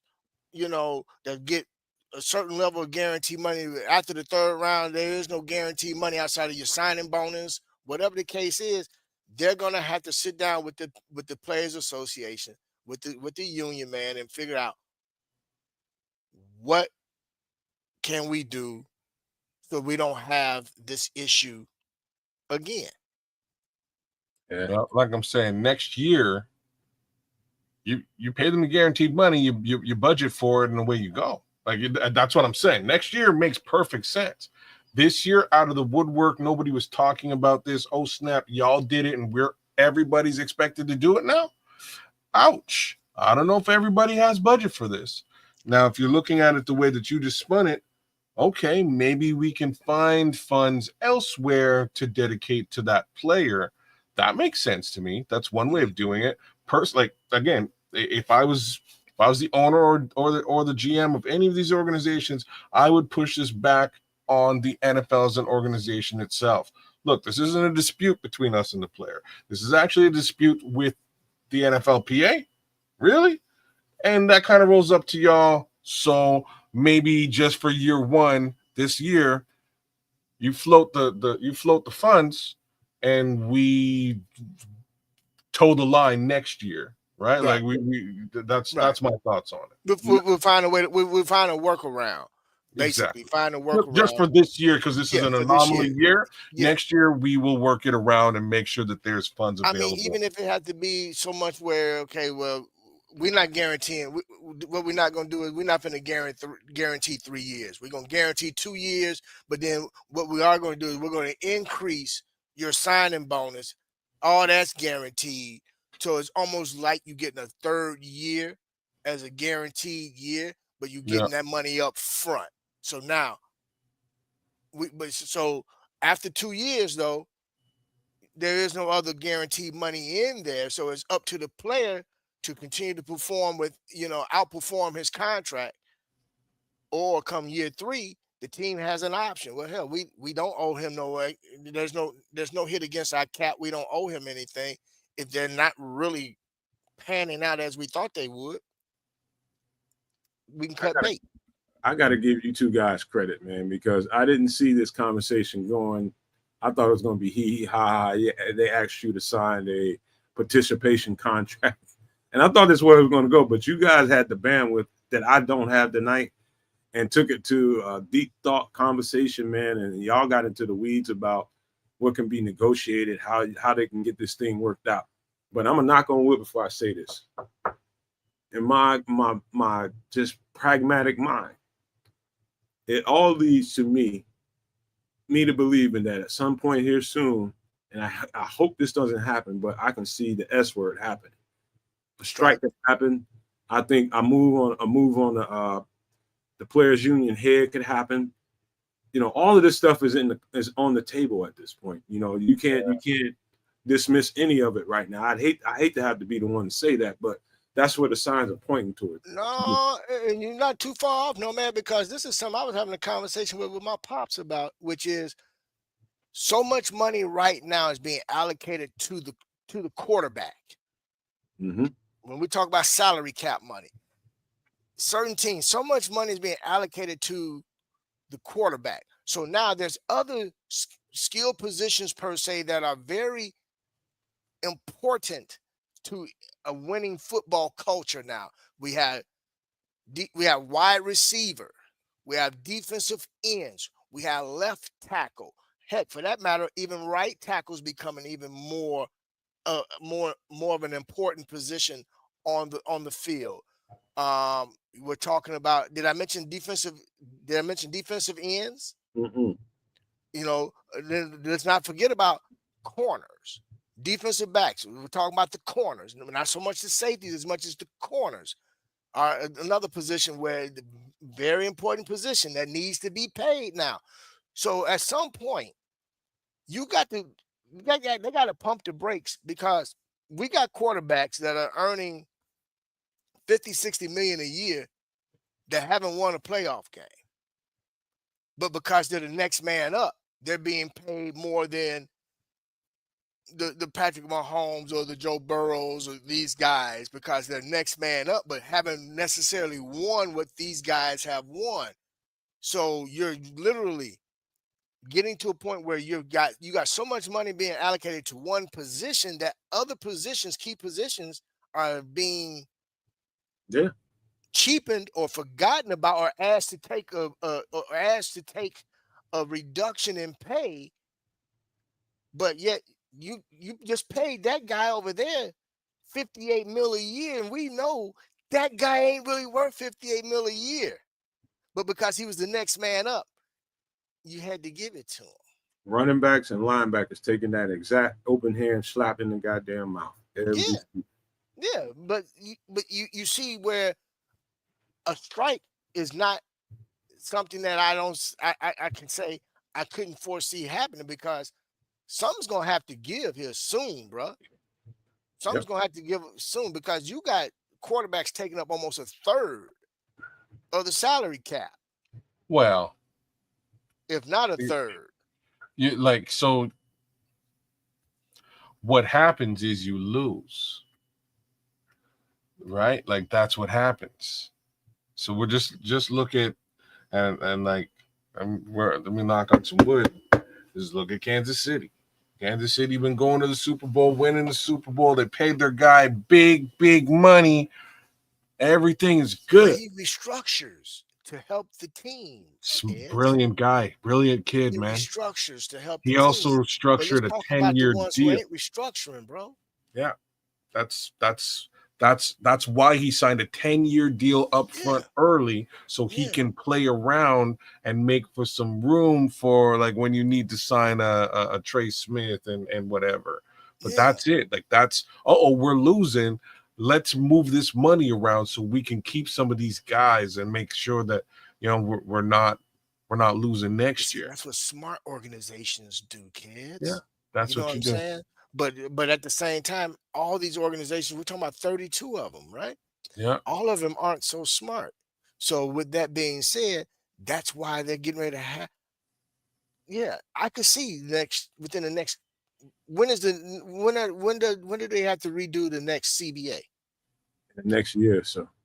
So within the thought next that year or they- two, I believe. within Don't the next quote year me. or two, there very well could be one. I You know, thought man. they just had to renew it. That's why I No, said don't quote me. I'm thinking. no, Yeah, I I think they think no, just you did might it. be right, bro. I think Look they just did it. look that up, kids. When is the next CBA due for Well, we can. I'll negotiation? tell you what. We'll. That'd be something just that you guys can, touch Yeah. on again on another show. Because well, why don't you come on back for that? Because it's a hell of a conversation, man. Don't nobody mix Not a it up problem. with us. It's perfect, man. The symmetry is perfect, like it always is, man. But I do have one more conversation I want to bring up. Go right ahead, brother. That is a question to you all, and the Okay. question to the No Maniacs, the Super No Maniacs, and this is legit. Take it serious, but it's funny too at the same time. Would you, for a lot of people are doing this for, YouTube subscribers. They're doing it for, this I want to be famous on the internet type shit. Would you take the Pocky one chip challenge? You know what that is. Anybody doesn't know what it is, I explain. What is it? The Pocky one chip challenge basically is one chip filled with a bunch of spice extract. Is what it is. It's extract poured onto a chip over some oil, and it's kind of cured into some kind of whatever they do to it. So you're telling me it's like super, super hot. It's hot as the all outdoors, bro. For all the man, dude. And I know some people, especially when I went to the West Indies over to Jamaica. I met some people that live for spice, live for it. Kez knows that like his Bible. Listen, I like spicy. man. Listen, that Pocky one chip challenge. It comes in this little coffin shaped container. It's one goddamn chip, and there's rules and instructions to it. So basically, if you can eat it and hold it down after you eat it and not drink nothing, you can't drink nothing for 5 minutes. Okay, so look, I could probably eat it. The problem is like what's going to happen after I eat it. That's the real problem. The side effects. That's the problem. It isn't going in. It's coming out. All right. That's Okay, let me ask you this. You said for 5 minutes, right? For 5 minutes. What? I'm fine for 5 What's minutes. the prize, brother? Yeah, what is the price? I mean, some people, like I said, man, some people, like they got people in the hood running up the crackheads doing it for $20, $40 and shit like that. What's the prize, bro? And you got people that will people out here thirsty, man. People that starting a YouTube channel off of stuff like that, taking dares, taking challenges. So I'll subscribe to your channel. You might have freaking 10,000 people that might say they'll subscribe to your channel if you can go through that. But here is the situation. This guy's a young kid, teenager out of Boston, Massachusetts, that took the Pocky one chip challenge. And this man ain't here no more. He's dead? Man, motherfucker dead as goddamn Babe Ruth. I shouldn't have said it like that. The young man's gone. I'm not laughing at what you said. I'm not laughing. I shouldn't have said it. I'm not trying to laugh either because anyone dying is not that ain't Rest in cool. peace. Man, the kid is dead. The kid is dead. So what you do is you order this, man. And it's just like a Dorito. You like Cool Ranch, you like regular Doritos. The Cool Ranch has from chip to chip. If you like Cool Ranch Doritos, you can taste and see, okay, this one has a little bit more of the, the dusting on it or whatever. That motherfucker was right on point. And then the other ones, I could have did without this. I'm looking for the ones with the extra dusting on it. Somehow or another, I believe this young man got a hold of one that had some extra dusting on it. Either that or he his body just wasn't made to. His body wasn't made to handle that, man. It shut down quick, bro. And you know what I'm worried about? There's a lot of people doing this online, man. A whole bunch of just slews of people. All you gotta do is type in Pocky one chip challenges. And so you've had Pockies though, right? No, I don't know what it is. No, you never had it before? Never. Okay. So I'll never eat it knowing this. Well, okay. You right, Scrolls. You right. like Palisades, bro. So look, so they have them here, but it's not this one chip challenge business. It's like they have lower level flavor like here, right? Like they do. I've had them, they're fine. I eat them, no problem. Like, no problem. I don't know what they have going on with this. Like, I'm questioning, like, wait a minute, kids. You talking about Pocky or Taki? Both. Like, I've had Takis and Pockies. Okay, but so I never had no Pocky. They can keep the Pocky. Scorpion pepper, Reaper pepper. Damn. I need to know what kind of Scovilles we're talking about here. What kind I've of had some pretty hot sauces before. Man, they do. They say you open this package on this chip, they give you gloves to put on before you even touch the chip. And they say as soon as you unearth the damn thing, the goddamn thing will have your eyes watering and have you snotting at the nose just by smelling it. And you're gonna put that shit in your mouth? I'm telling you, I could do it. I'm also telling you, potentially, I may not see tomorrow. Where's my phone? If I see tomorrow, the flames alone would be enough to. Kids, all I would tell you is, I advise you not to, because I love you, bro. Oh, no, I ain't. You're gonna do it, and you want to die. Do it on the Nomad Network. Oh, yeah, dying. I like subscribers and all that. Super No Maniacs, y'all good, but you know what I mean? No, we're okay. I ain't trying to do this. I'm just saying, like I've done some fiery stuff, man. I've done some fiery stuff. Some good old, some Scotch bonnet will get you. Scotch bonnet will get you, man. I've done all kinds of hot sauces. But there's this girl's word for my life. Thanks. That's the first thing I told you. Don't fucking do it. I appreciate it, man. I've had some very spicy stuff over the years. But you know what I worry about with this? And this ain't if you live through this shit, you know what I worry about? And I think we'll find this out in the next 5-7 years. You know, this thing is pretty fresh still. It's been out for a little bit, but I think the byproduct of it later on is gastrointestinal problems. Oh, your colon is gonna be beat up, bro. Your colon, you taking. We're talking about colon and polyps. I'm talking about polyps, bro. My guy Scrolls he nailed it. The level of like I've only eaten something like this once, and it was this. And my two homeboys, I can picture the two homies right now that would probably be able to eat Pockies and be like, "Yo, what's up? Like, we're good." Ain't nobody gonna eat this motherfucker and be like that. I'm just saying. I know a homie, man. I know a homie, and I think he could. I'm just gonna put it out there. Friggin' Ayub, if you know where I'm at, man, I'm just saying, you're the guy. You're the one. So this guy took me out, man. We went out for chicken wings one day, and we're at this spot, and I bought something else, but the wings look real good, and my homie's just scarfing them. I look on the box, it says suicide. I'm like, suicide? I'm trying to live, bro. I'm trying to live, man. And he was like, yo, these are so good. And he's killing them. I'm like, man, you want to give me one of them wings? I'm telling you, I had one chicken wing, bro. One. And the next day I woke up and was not a good scene in the bathroom. That's all I gotta say. Not a good scene, man. Not a good scene.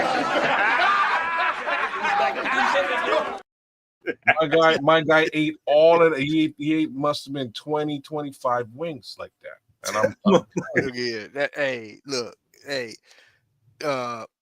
he not walking around with a colostomy bag on now. no, he's a Muslim. He's good. He's a Muslim.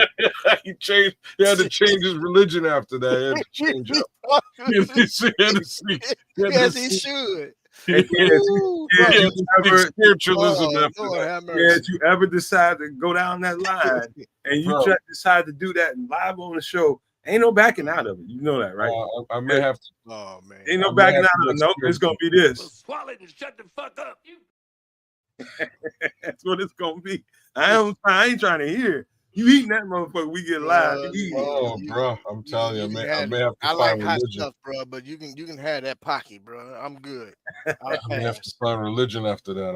If a man dies, like I got this plant growing around my house. I don't know. What, Man. what possessed this young man to think that he could do this stuff? Look at this kid. Just He like don't look like he know other anything. people doing it on TV and shit. I bet you he couldn't name 3 Nas songs on his own volition. You know, these young cats is into the vintage rap these days. I don't know about if you know that, man, but they into it now. You got a lot of dudes, little young 12, 13, 15-year-old cats doing reaction videos to all this vintage hip hop. That young man don't even look like he could eat a hot crunchy Vintner cheese curl, man. A little less a pocky. I bet he won't no more. He ain't eating shit. Oh, see, that's not right. That's not right. You're cold-blooded. I'm look, bro. Let me get away from the screen. Let you get struck with that lightning on that one, bro. Man, I'm just saying he ain't eating nothing no more, man. Damn. Oh man, that's cold-blooded. Oh wow. Rest in peace to this homie, Yes. man. Rest in peace to this indeed, man. I didn't mean to besmirch my the man. one chip challenge. I definitely didn't mean to besmirch my man. So But wait the reality now, is, one bad decision will put your ass in a box. You don't know how your body gonna respond to it. Do they have like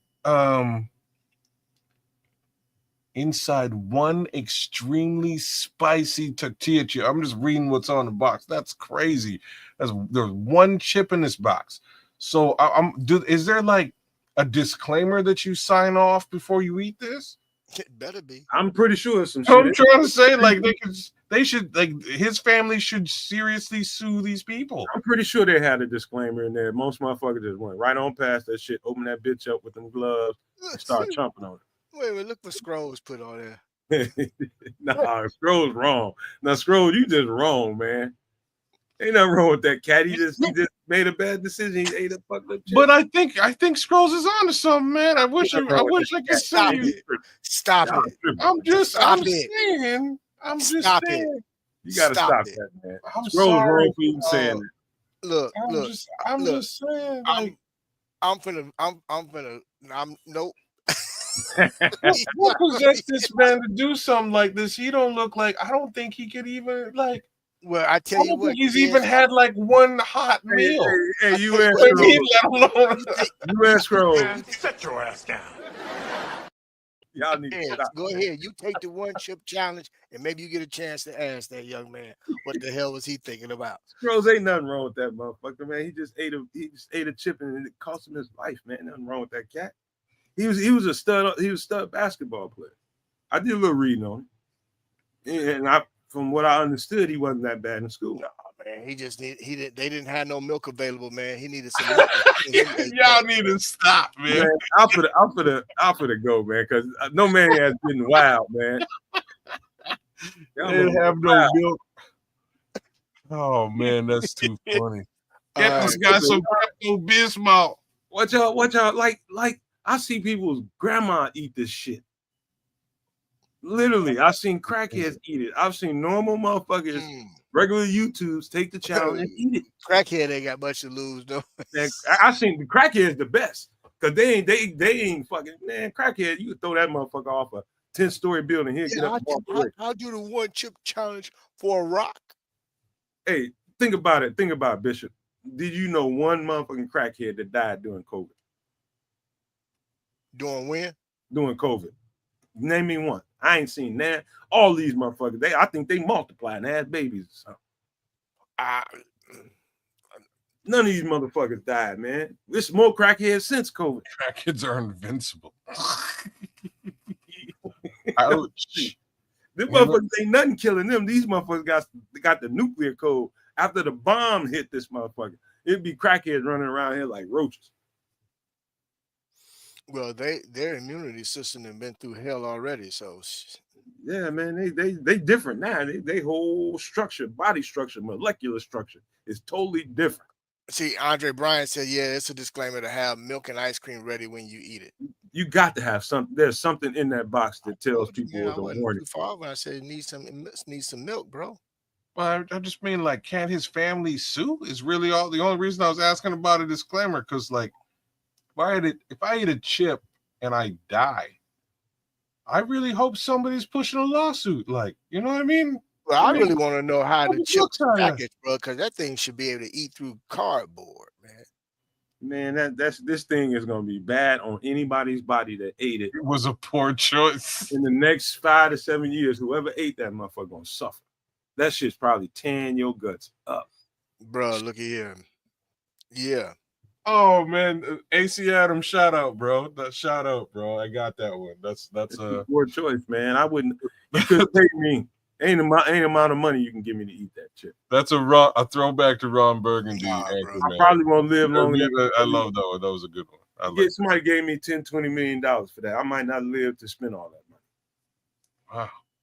Jeez. And that's saying a lot coming from me, because I used to eat the sport peppers, man. You go down to Maxwell Street and get some Polishes, bro. I sit there and scarf the sport pepper and eat the Polishes, bro. But I can't. No, I'm a punk then when it comes to this Pocky. I guess. So on your average Polish you get down there, you're gonna get 2 to 3 of them. Right? I get extras, yeah. Oh, so I could eat, like, if I get 2 Polishes and eat both Polishes and all the peppers, I can eat one and all the sport peppers. It probably won't bother me. But if I eat 2, like my greedy ass tended to like to do, I'm gonna have a bad day on that toilet, man. Everything, I'm gonna be thankful for every motherfucking splash of water. Every splash. Hit it, goddamn it, come on. Every splash of water, I want it. Oh man, I'll never eat 2 Polish with all the peppers on it. Never. Man, again. Look at here, bro. Give me them Polishes with them peppers, baby. Extra onion. Let's go. All right, man. So hey, that's unfortunate for the young man. I had his name and I don't remember it now, but man, what a young life lost, man. And for what, man? Just a chip. My discretion, I would say use discretion, man. I wouldn't, just don't eat it. Just don't eat it. Ain't no discretion. Say no. Say no to that challenge. Whatever you do, say no. Do not eat that motherfucker, man. Mm-hmm. You don't know what kind of long-term effects that thing can have on your body. You know what I mean? You could be a young teenager, you could be a 20-year-old, and it do absolutely nothing to you on the surface. But later on, trust and believe me, that motherfucker gonna come get you. Man, look at here. I can only imagine the rectal irritation thing not get comfortable whether you're sitting or laying down, bro. That's what I'm talking about. The things are not good if you do this. You will the levels of regret. No, man, it's not worth it. About spicy Scott Peters. How many niggas you eat? How many motherfuckers you eat? I only eat one at a time. You eat 2, 3 of them motherfuckers, you in trouble. Oh, bro, stop it. Oh, and I looked last time I was in the shot. I looked at something. I was gonna get a pack. I said, no, I better not, cuz I got to get on the plane. I can't be going to the bathroom on the plane. I sure looked at those spicy Scott Peters, though. When I went to the meat market, I was like, ooh, man, you eat them some bitches on the grill. When you say I will never eat one of them when I've got to do a show. Number one, I will never eat one when I got to go out and about and move around and do some things. You make sure that you're going to be safe, sound at home and 15 feet from the goddamn bathroom. You'll be all right. Eat that Scott Peterson, man. But you don't eat more than one. I don't eat more than one. 2 spicy. I can. I can eat 2 of them motherfuckers easy, but I know better. Oh, well, I was gonna say, yeah, okay. That there you go. There you go. I mean, Shit. I could too, but bro, I remember, and it's been a long time since I've had some Scott Petersons. But I mean, when I was looking at the pack, I was like, "Ooh," and I said, "Nah, bro, don't even try it." Mm-mm. You'll be all right. Just eat one of them motherfuckers, smother it with some onions. The best thing I ever did for myself is either some kind of potatoes to kind of dampen that shit, or some kind of salad to make the shit come out fast. That shit there just sit up there in your stomach and start having a party. And by the time it comes out the next day or so, if it's sitting in there for a while, you're gonna pay for it. And the only way I could eat it though, I would have to put it on the grill. I wouldn't boil it. I would have to put it on the grill that I way. can't believe Scrolls, you ought not eat two of them, man. You don't eat two of them motherfuckers, man. Don't eat two of them. Don't do that shit no more, man. Scrolls be having the munchies. It's hard to eat one of them because they so goddamn good, man. I ain't mad at you, man, because you boil it right. That man fella bust open, man. You ready to throw that mustard on? Oh, you said fried with mustard and Man, Miracle he Whip? getting it in. He getting it in. Ooh, bruh. He getting it Nah, in. I'm cool with the mustard. Scrolls Okay, getting it all in. right. So I have the kid's name. What's his name? I forgot. All right, so I have some supporting information. So his name is Harris Waloba. He's a 10th grader. He was 14 years old when this happened, and he died. Damn, ain't even fully developed. No, that's what I'm saying. Like, Scrolls might be right. He may not be fully developed in other manners as well, because he decided to eat this all by himself. So we had oh my God. The boy also had an enlarged heart and a congenital heart defect, according to the report. Like, this is not a good start. There's abnormalities for sure. I'm just saying, it's not a good start to go and try something like this.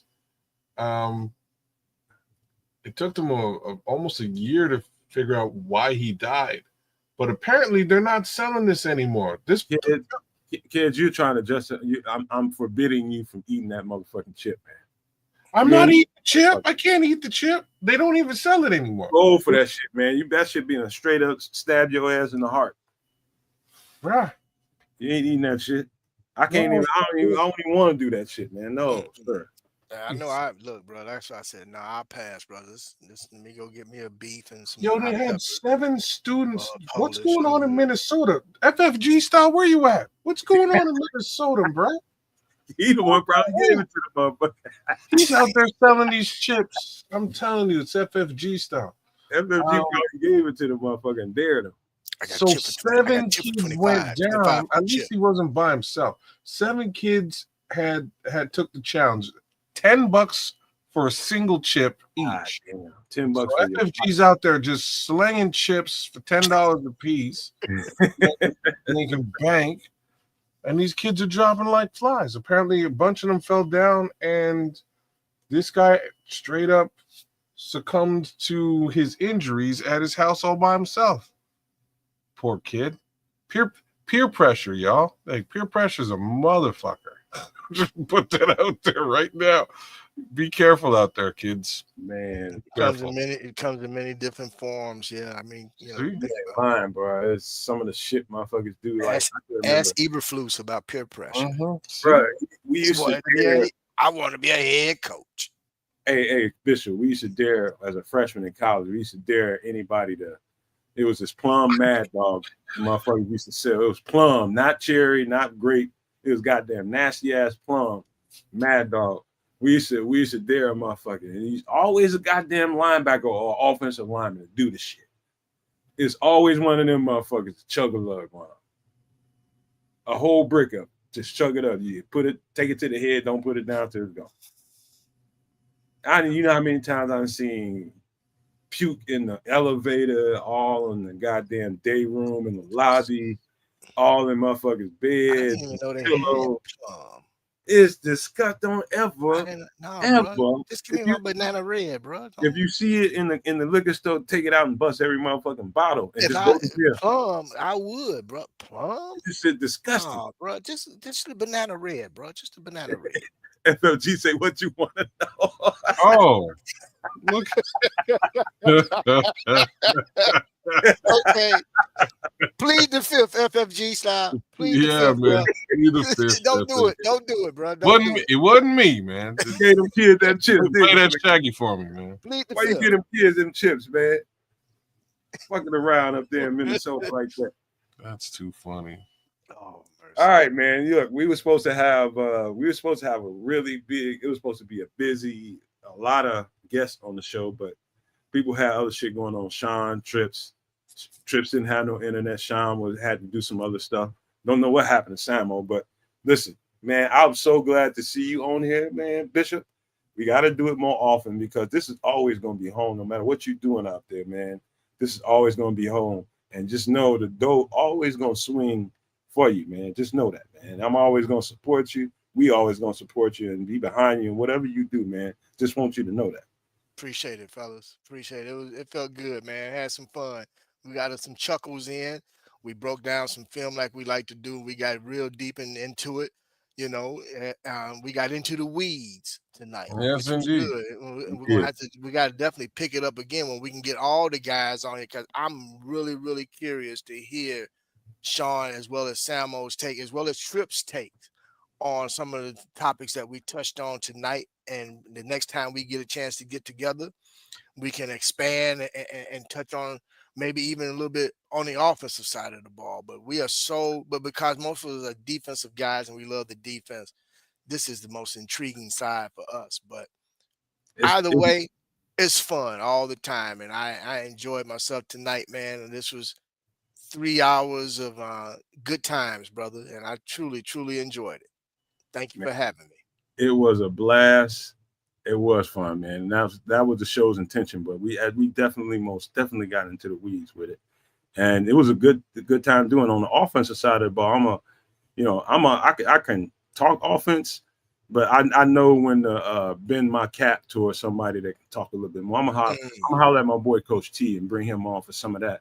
When you get into the weeds with him, I know offense, but this guy coaches offense, and you gotta defer to that, man. You know what I mean? Like I know he would with me with defense. So I'm gonna hit Coach T up. He's busy raising the next goddamn Antonio Brown or whoever it is out there, down in Atlanta, man. He's coaching them dudes up down there, and that's his passion, man. He's trying to get knee deep into that, man. He ain't trying to really do a whole bunch of podcasts and shit. But I'm gonna holler at him, see if he'll come on here and give us a couple hours or hour or so. But we'll do that soon again. But I'm still on that defense though. I'm gonna do at least one more of them. There's a lot to cover on that defense still. Yes, man. sir. I mean, it's a lot to cover. I mean, I think tonight, man, especially something I think we all need to be paying close attention to once camp opens up, man, is that other defensive end, because after tonight's breakdowns, that piece is still an important piece that needs to be addressed. Mm-hmm. All right. How about some pleasantries before we get ready to get up out of here? Let's start with the guy in Canada, man. Drop some syrup on him, cuz.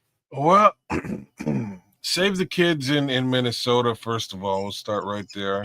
And save the kids. And FFG, we're placing all the blame squarely on you.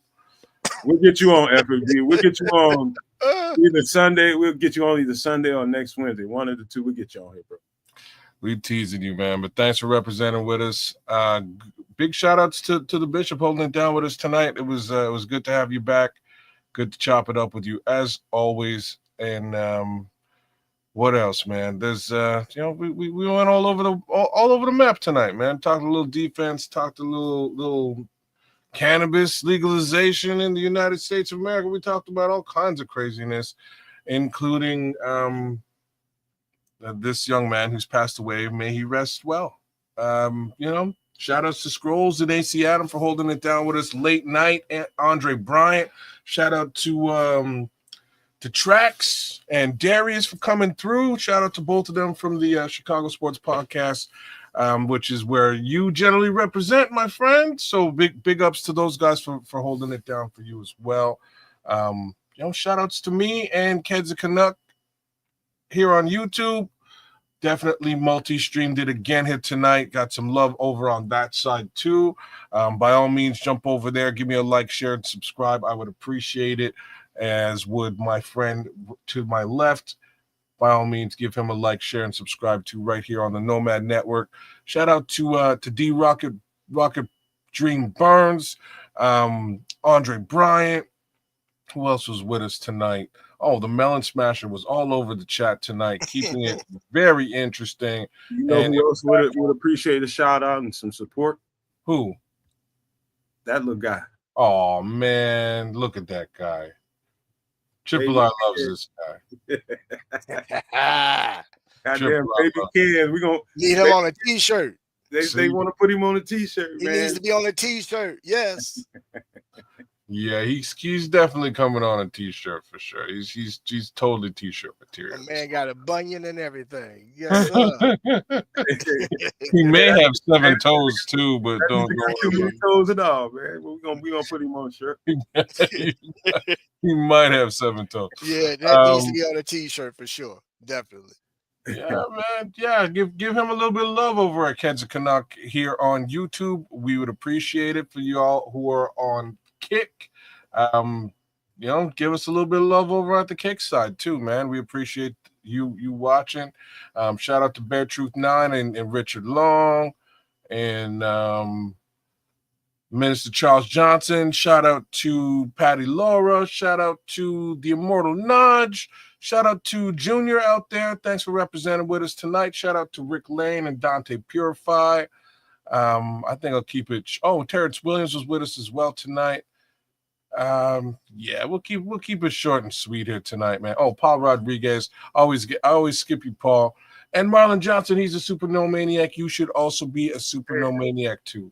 Hey, hold on for a second, kids. Hey, Bishop, have you seen Baby Trips yet? No.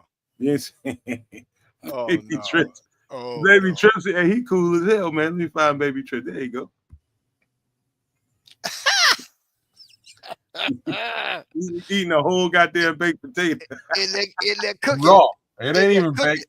It ain't baked at all. It's raw. He just eating it. Fresh out of church, doing a Sunday sermon, eating a whole baked potato. Wow. Out of suspenders, though, something else, man. Give me that tater.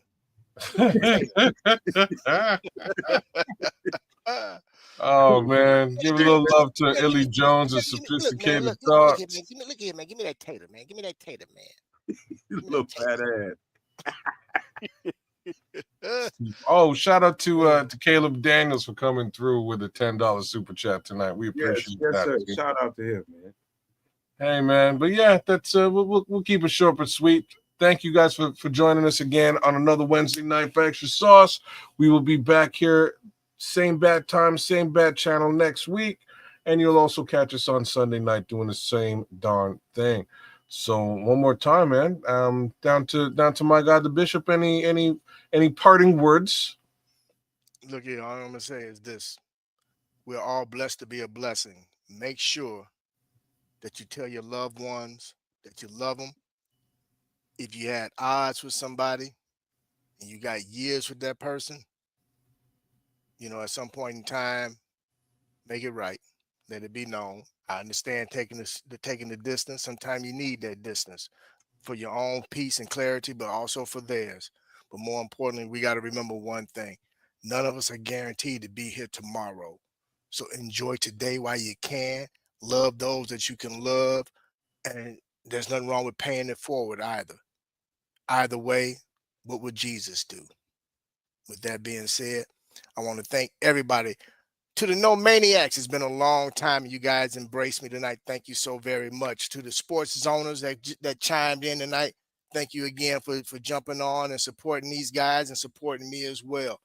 To all my CS podcasters, my Chicago Sports Podcast family, thank you so much for chiming in. Many of you guys are probably watching us on other channels, if not on YouTube, but thanks again for chiming in and supporting us. We will do this again. This was fun. Definitely fun and well past overdue. But either way, we got it done tonight and we'll do it again. Because guess what, y'all? In less than what it's still not midnight. We got 16 days, y'all, before training camp. That means football is around the corner. Can you smell what the Bears are cooking? That gumbo gonna be good. Ben Johnson gonna make sure that roux is right. Airbnb coming with all the sausage and all the seafood, the crab and the shrimp.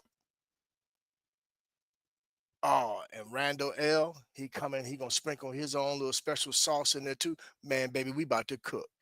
For all you Lioness fans out there that's lurking in the way this way, enjoy your Himalayan blue, because the North ain't yours no more. Belongs to us. We coming forward, baby. I'm calling it. I'm on record. We got 10 wins coming this year, y'all. 10 wins. All right. But I ain't eating no chip if we don't. But I don't believe in if. Glass is half full, y'all. It's been one. The bishop is out. 10 wins. Hey, you know what, man? It's been so nice to have you back here, man. It's good. I meant it when I told you, man. It's really good to see you. Good to see that you're doing well. Everybody around you is doing well. That made me feel good. Just the fact that you can not be in, regular contact with somebody and then you catch back up with them and everything is all well. You know what I mean? That's the most important thing to me. Podcast be damn. How well are you doing? How well is everybody around you doing? Is what's more important to me. And I appreciate you for being here. And we're gonna definitely do it more, man. Definitely gonna try to get Darius on here and to the whole family, man. We'll get everybody over here and crossbreed some of this podcast and stuff. Have a good time, man. This is natural for us, man. You know how we always do it over here. It's times when all the jackassery come out like it did late in the show, and then we get into the weed like we just did, man, and got into some real nitty-gritty football concepts. And the curiosity, we solved that for a lot of people about some of the concepts that Dennis Allen likes to run. We gave you 3 strong base concepts that he likes to run to get after and give the pressure to the quarterback, and why it's going to be different than what Matt Eberflus brought to the table. This is regular stuff for Ben Johnson. For Dennis Allen, this is regular. It's rain. He's always putting pressure, always has his foot on the gas, always getting after the quarterback. That's something you can expect from this coach. The difference between him and Matt Eberflus is going to be stark. And I thought tonight would be a good time to illustrate that for everybody. And so we won't stop there. We'll carry that conversation even further, some more sets that we need to look into and break down and all that good stuff. But appreciate you guys for being here. But I want to leave you guys with this, and I'm a little trepid about saying this because, this dips into politics a little bit, but it needs to be said, man. I'm not in agreement with everybody's politics. I have my certain lane and my certain way of viewing this world and politics. And it all comes when it comes together like it does, in a situation like we're in right now.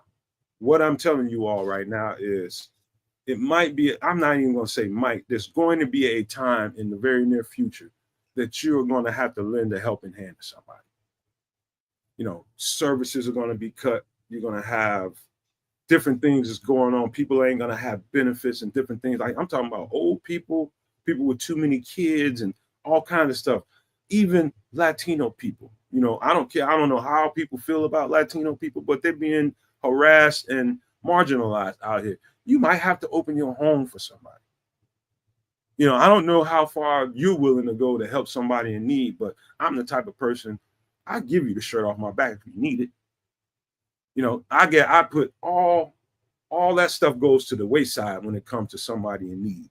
You know what I mean? When it comes to somebody in need, your job is to, if you have the means, if you have a little surplus, and that means a little bit to give, you give it. You know what I mean? If it's a little space, if it's a little food, might be a little couple of dollars, whatever it is, you might be called upon to provide service to somebody. You know what I mean? That's what it is at the end of the day. You might be called upon to provide a service to someone. Somebody might need you, bro. Ladies and gentlemen. And so I just want to leave you guys with that thought, man, because And I'm very serious when I tell you guys things are changing rapidly around us, and the shit can disintegrate so fast that the person next to you or a couple of houses down might need your assistance, man. And if you can help them for a minute, it's worth it. You know, you ain't got to be their savior, but for that moment, you might be able to help somebody. So I'm telling you now, I'm not projecting anything. I'm telling you that's what's going to happen. Every last person here in the United States is going to feel, you're going to see somebody that you need help. Will you do it? Hopefully you'll listen to these words and, you know, lean toward the better angel inside you and help somebody, man, because I think people are going to need it, man. Hopefully I'm not one and you guys ain't one, but hey, if I can help, I'm going to. I'll leave you guys with that and leave you guys with these famous words. If you can think it and you can see it, there's no reason in the world why you cannot absolutely manifest it. Do not, and I repeat, do not be a prisoner of your own mind. But with that being said, we are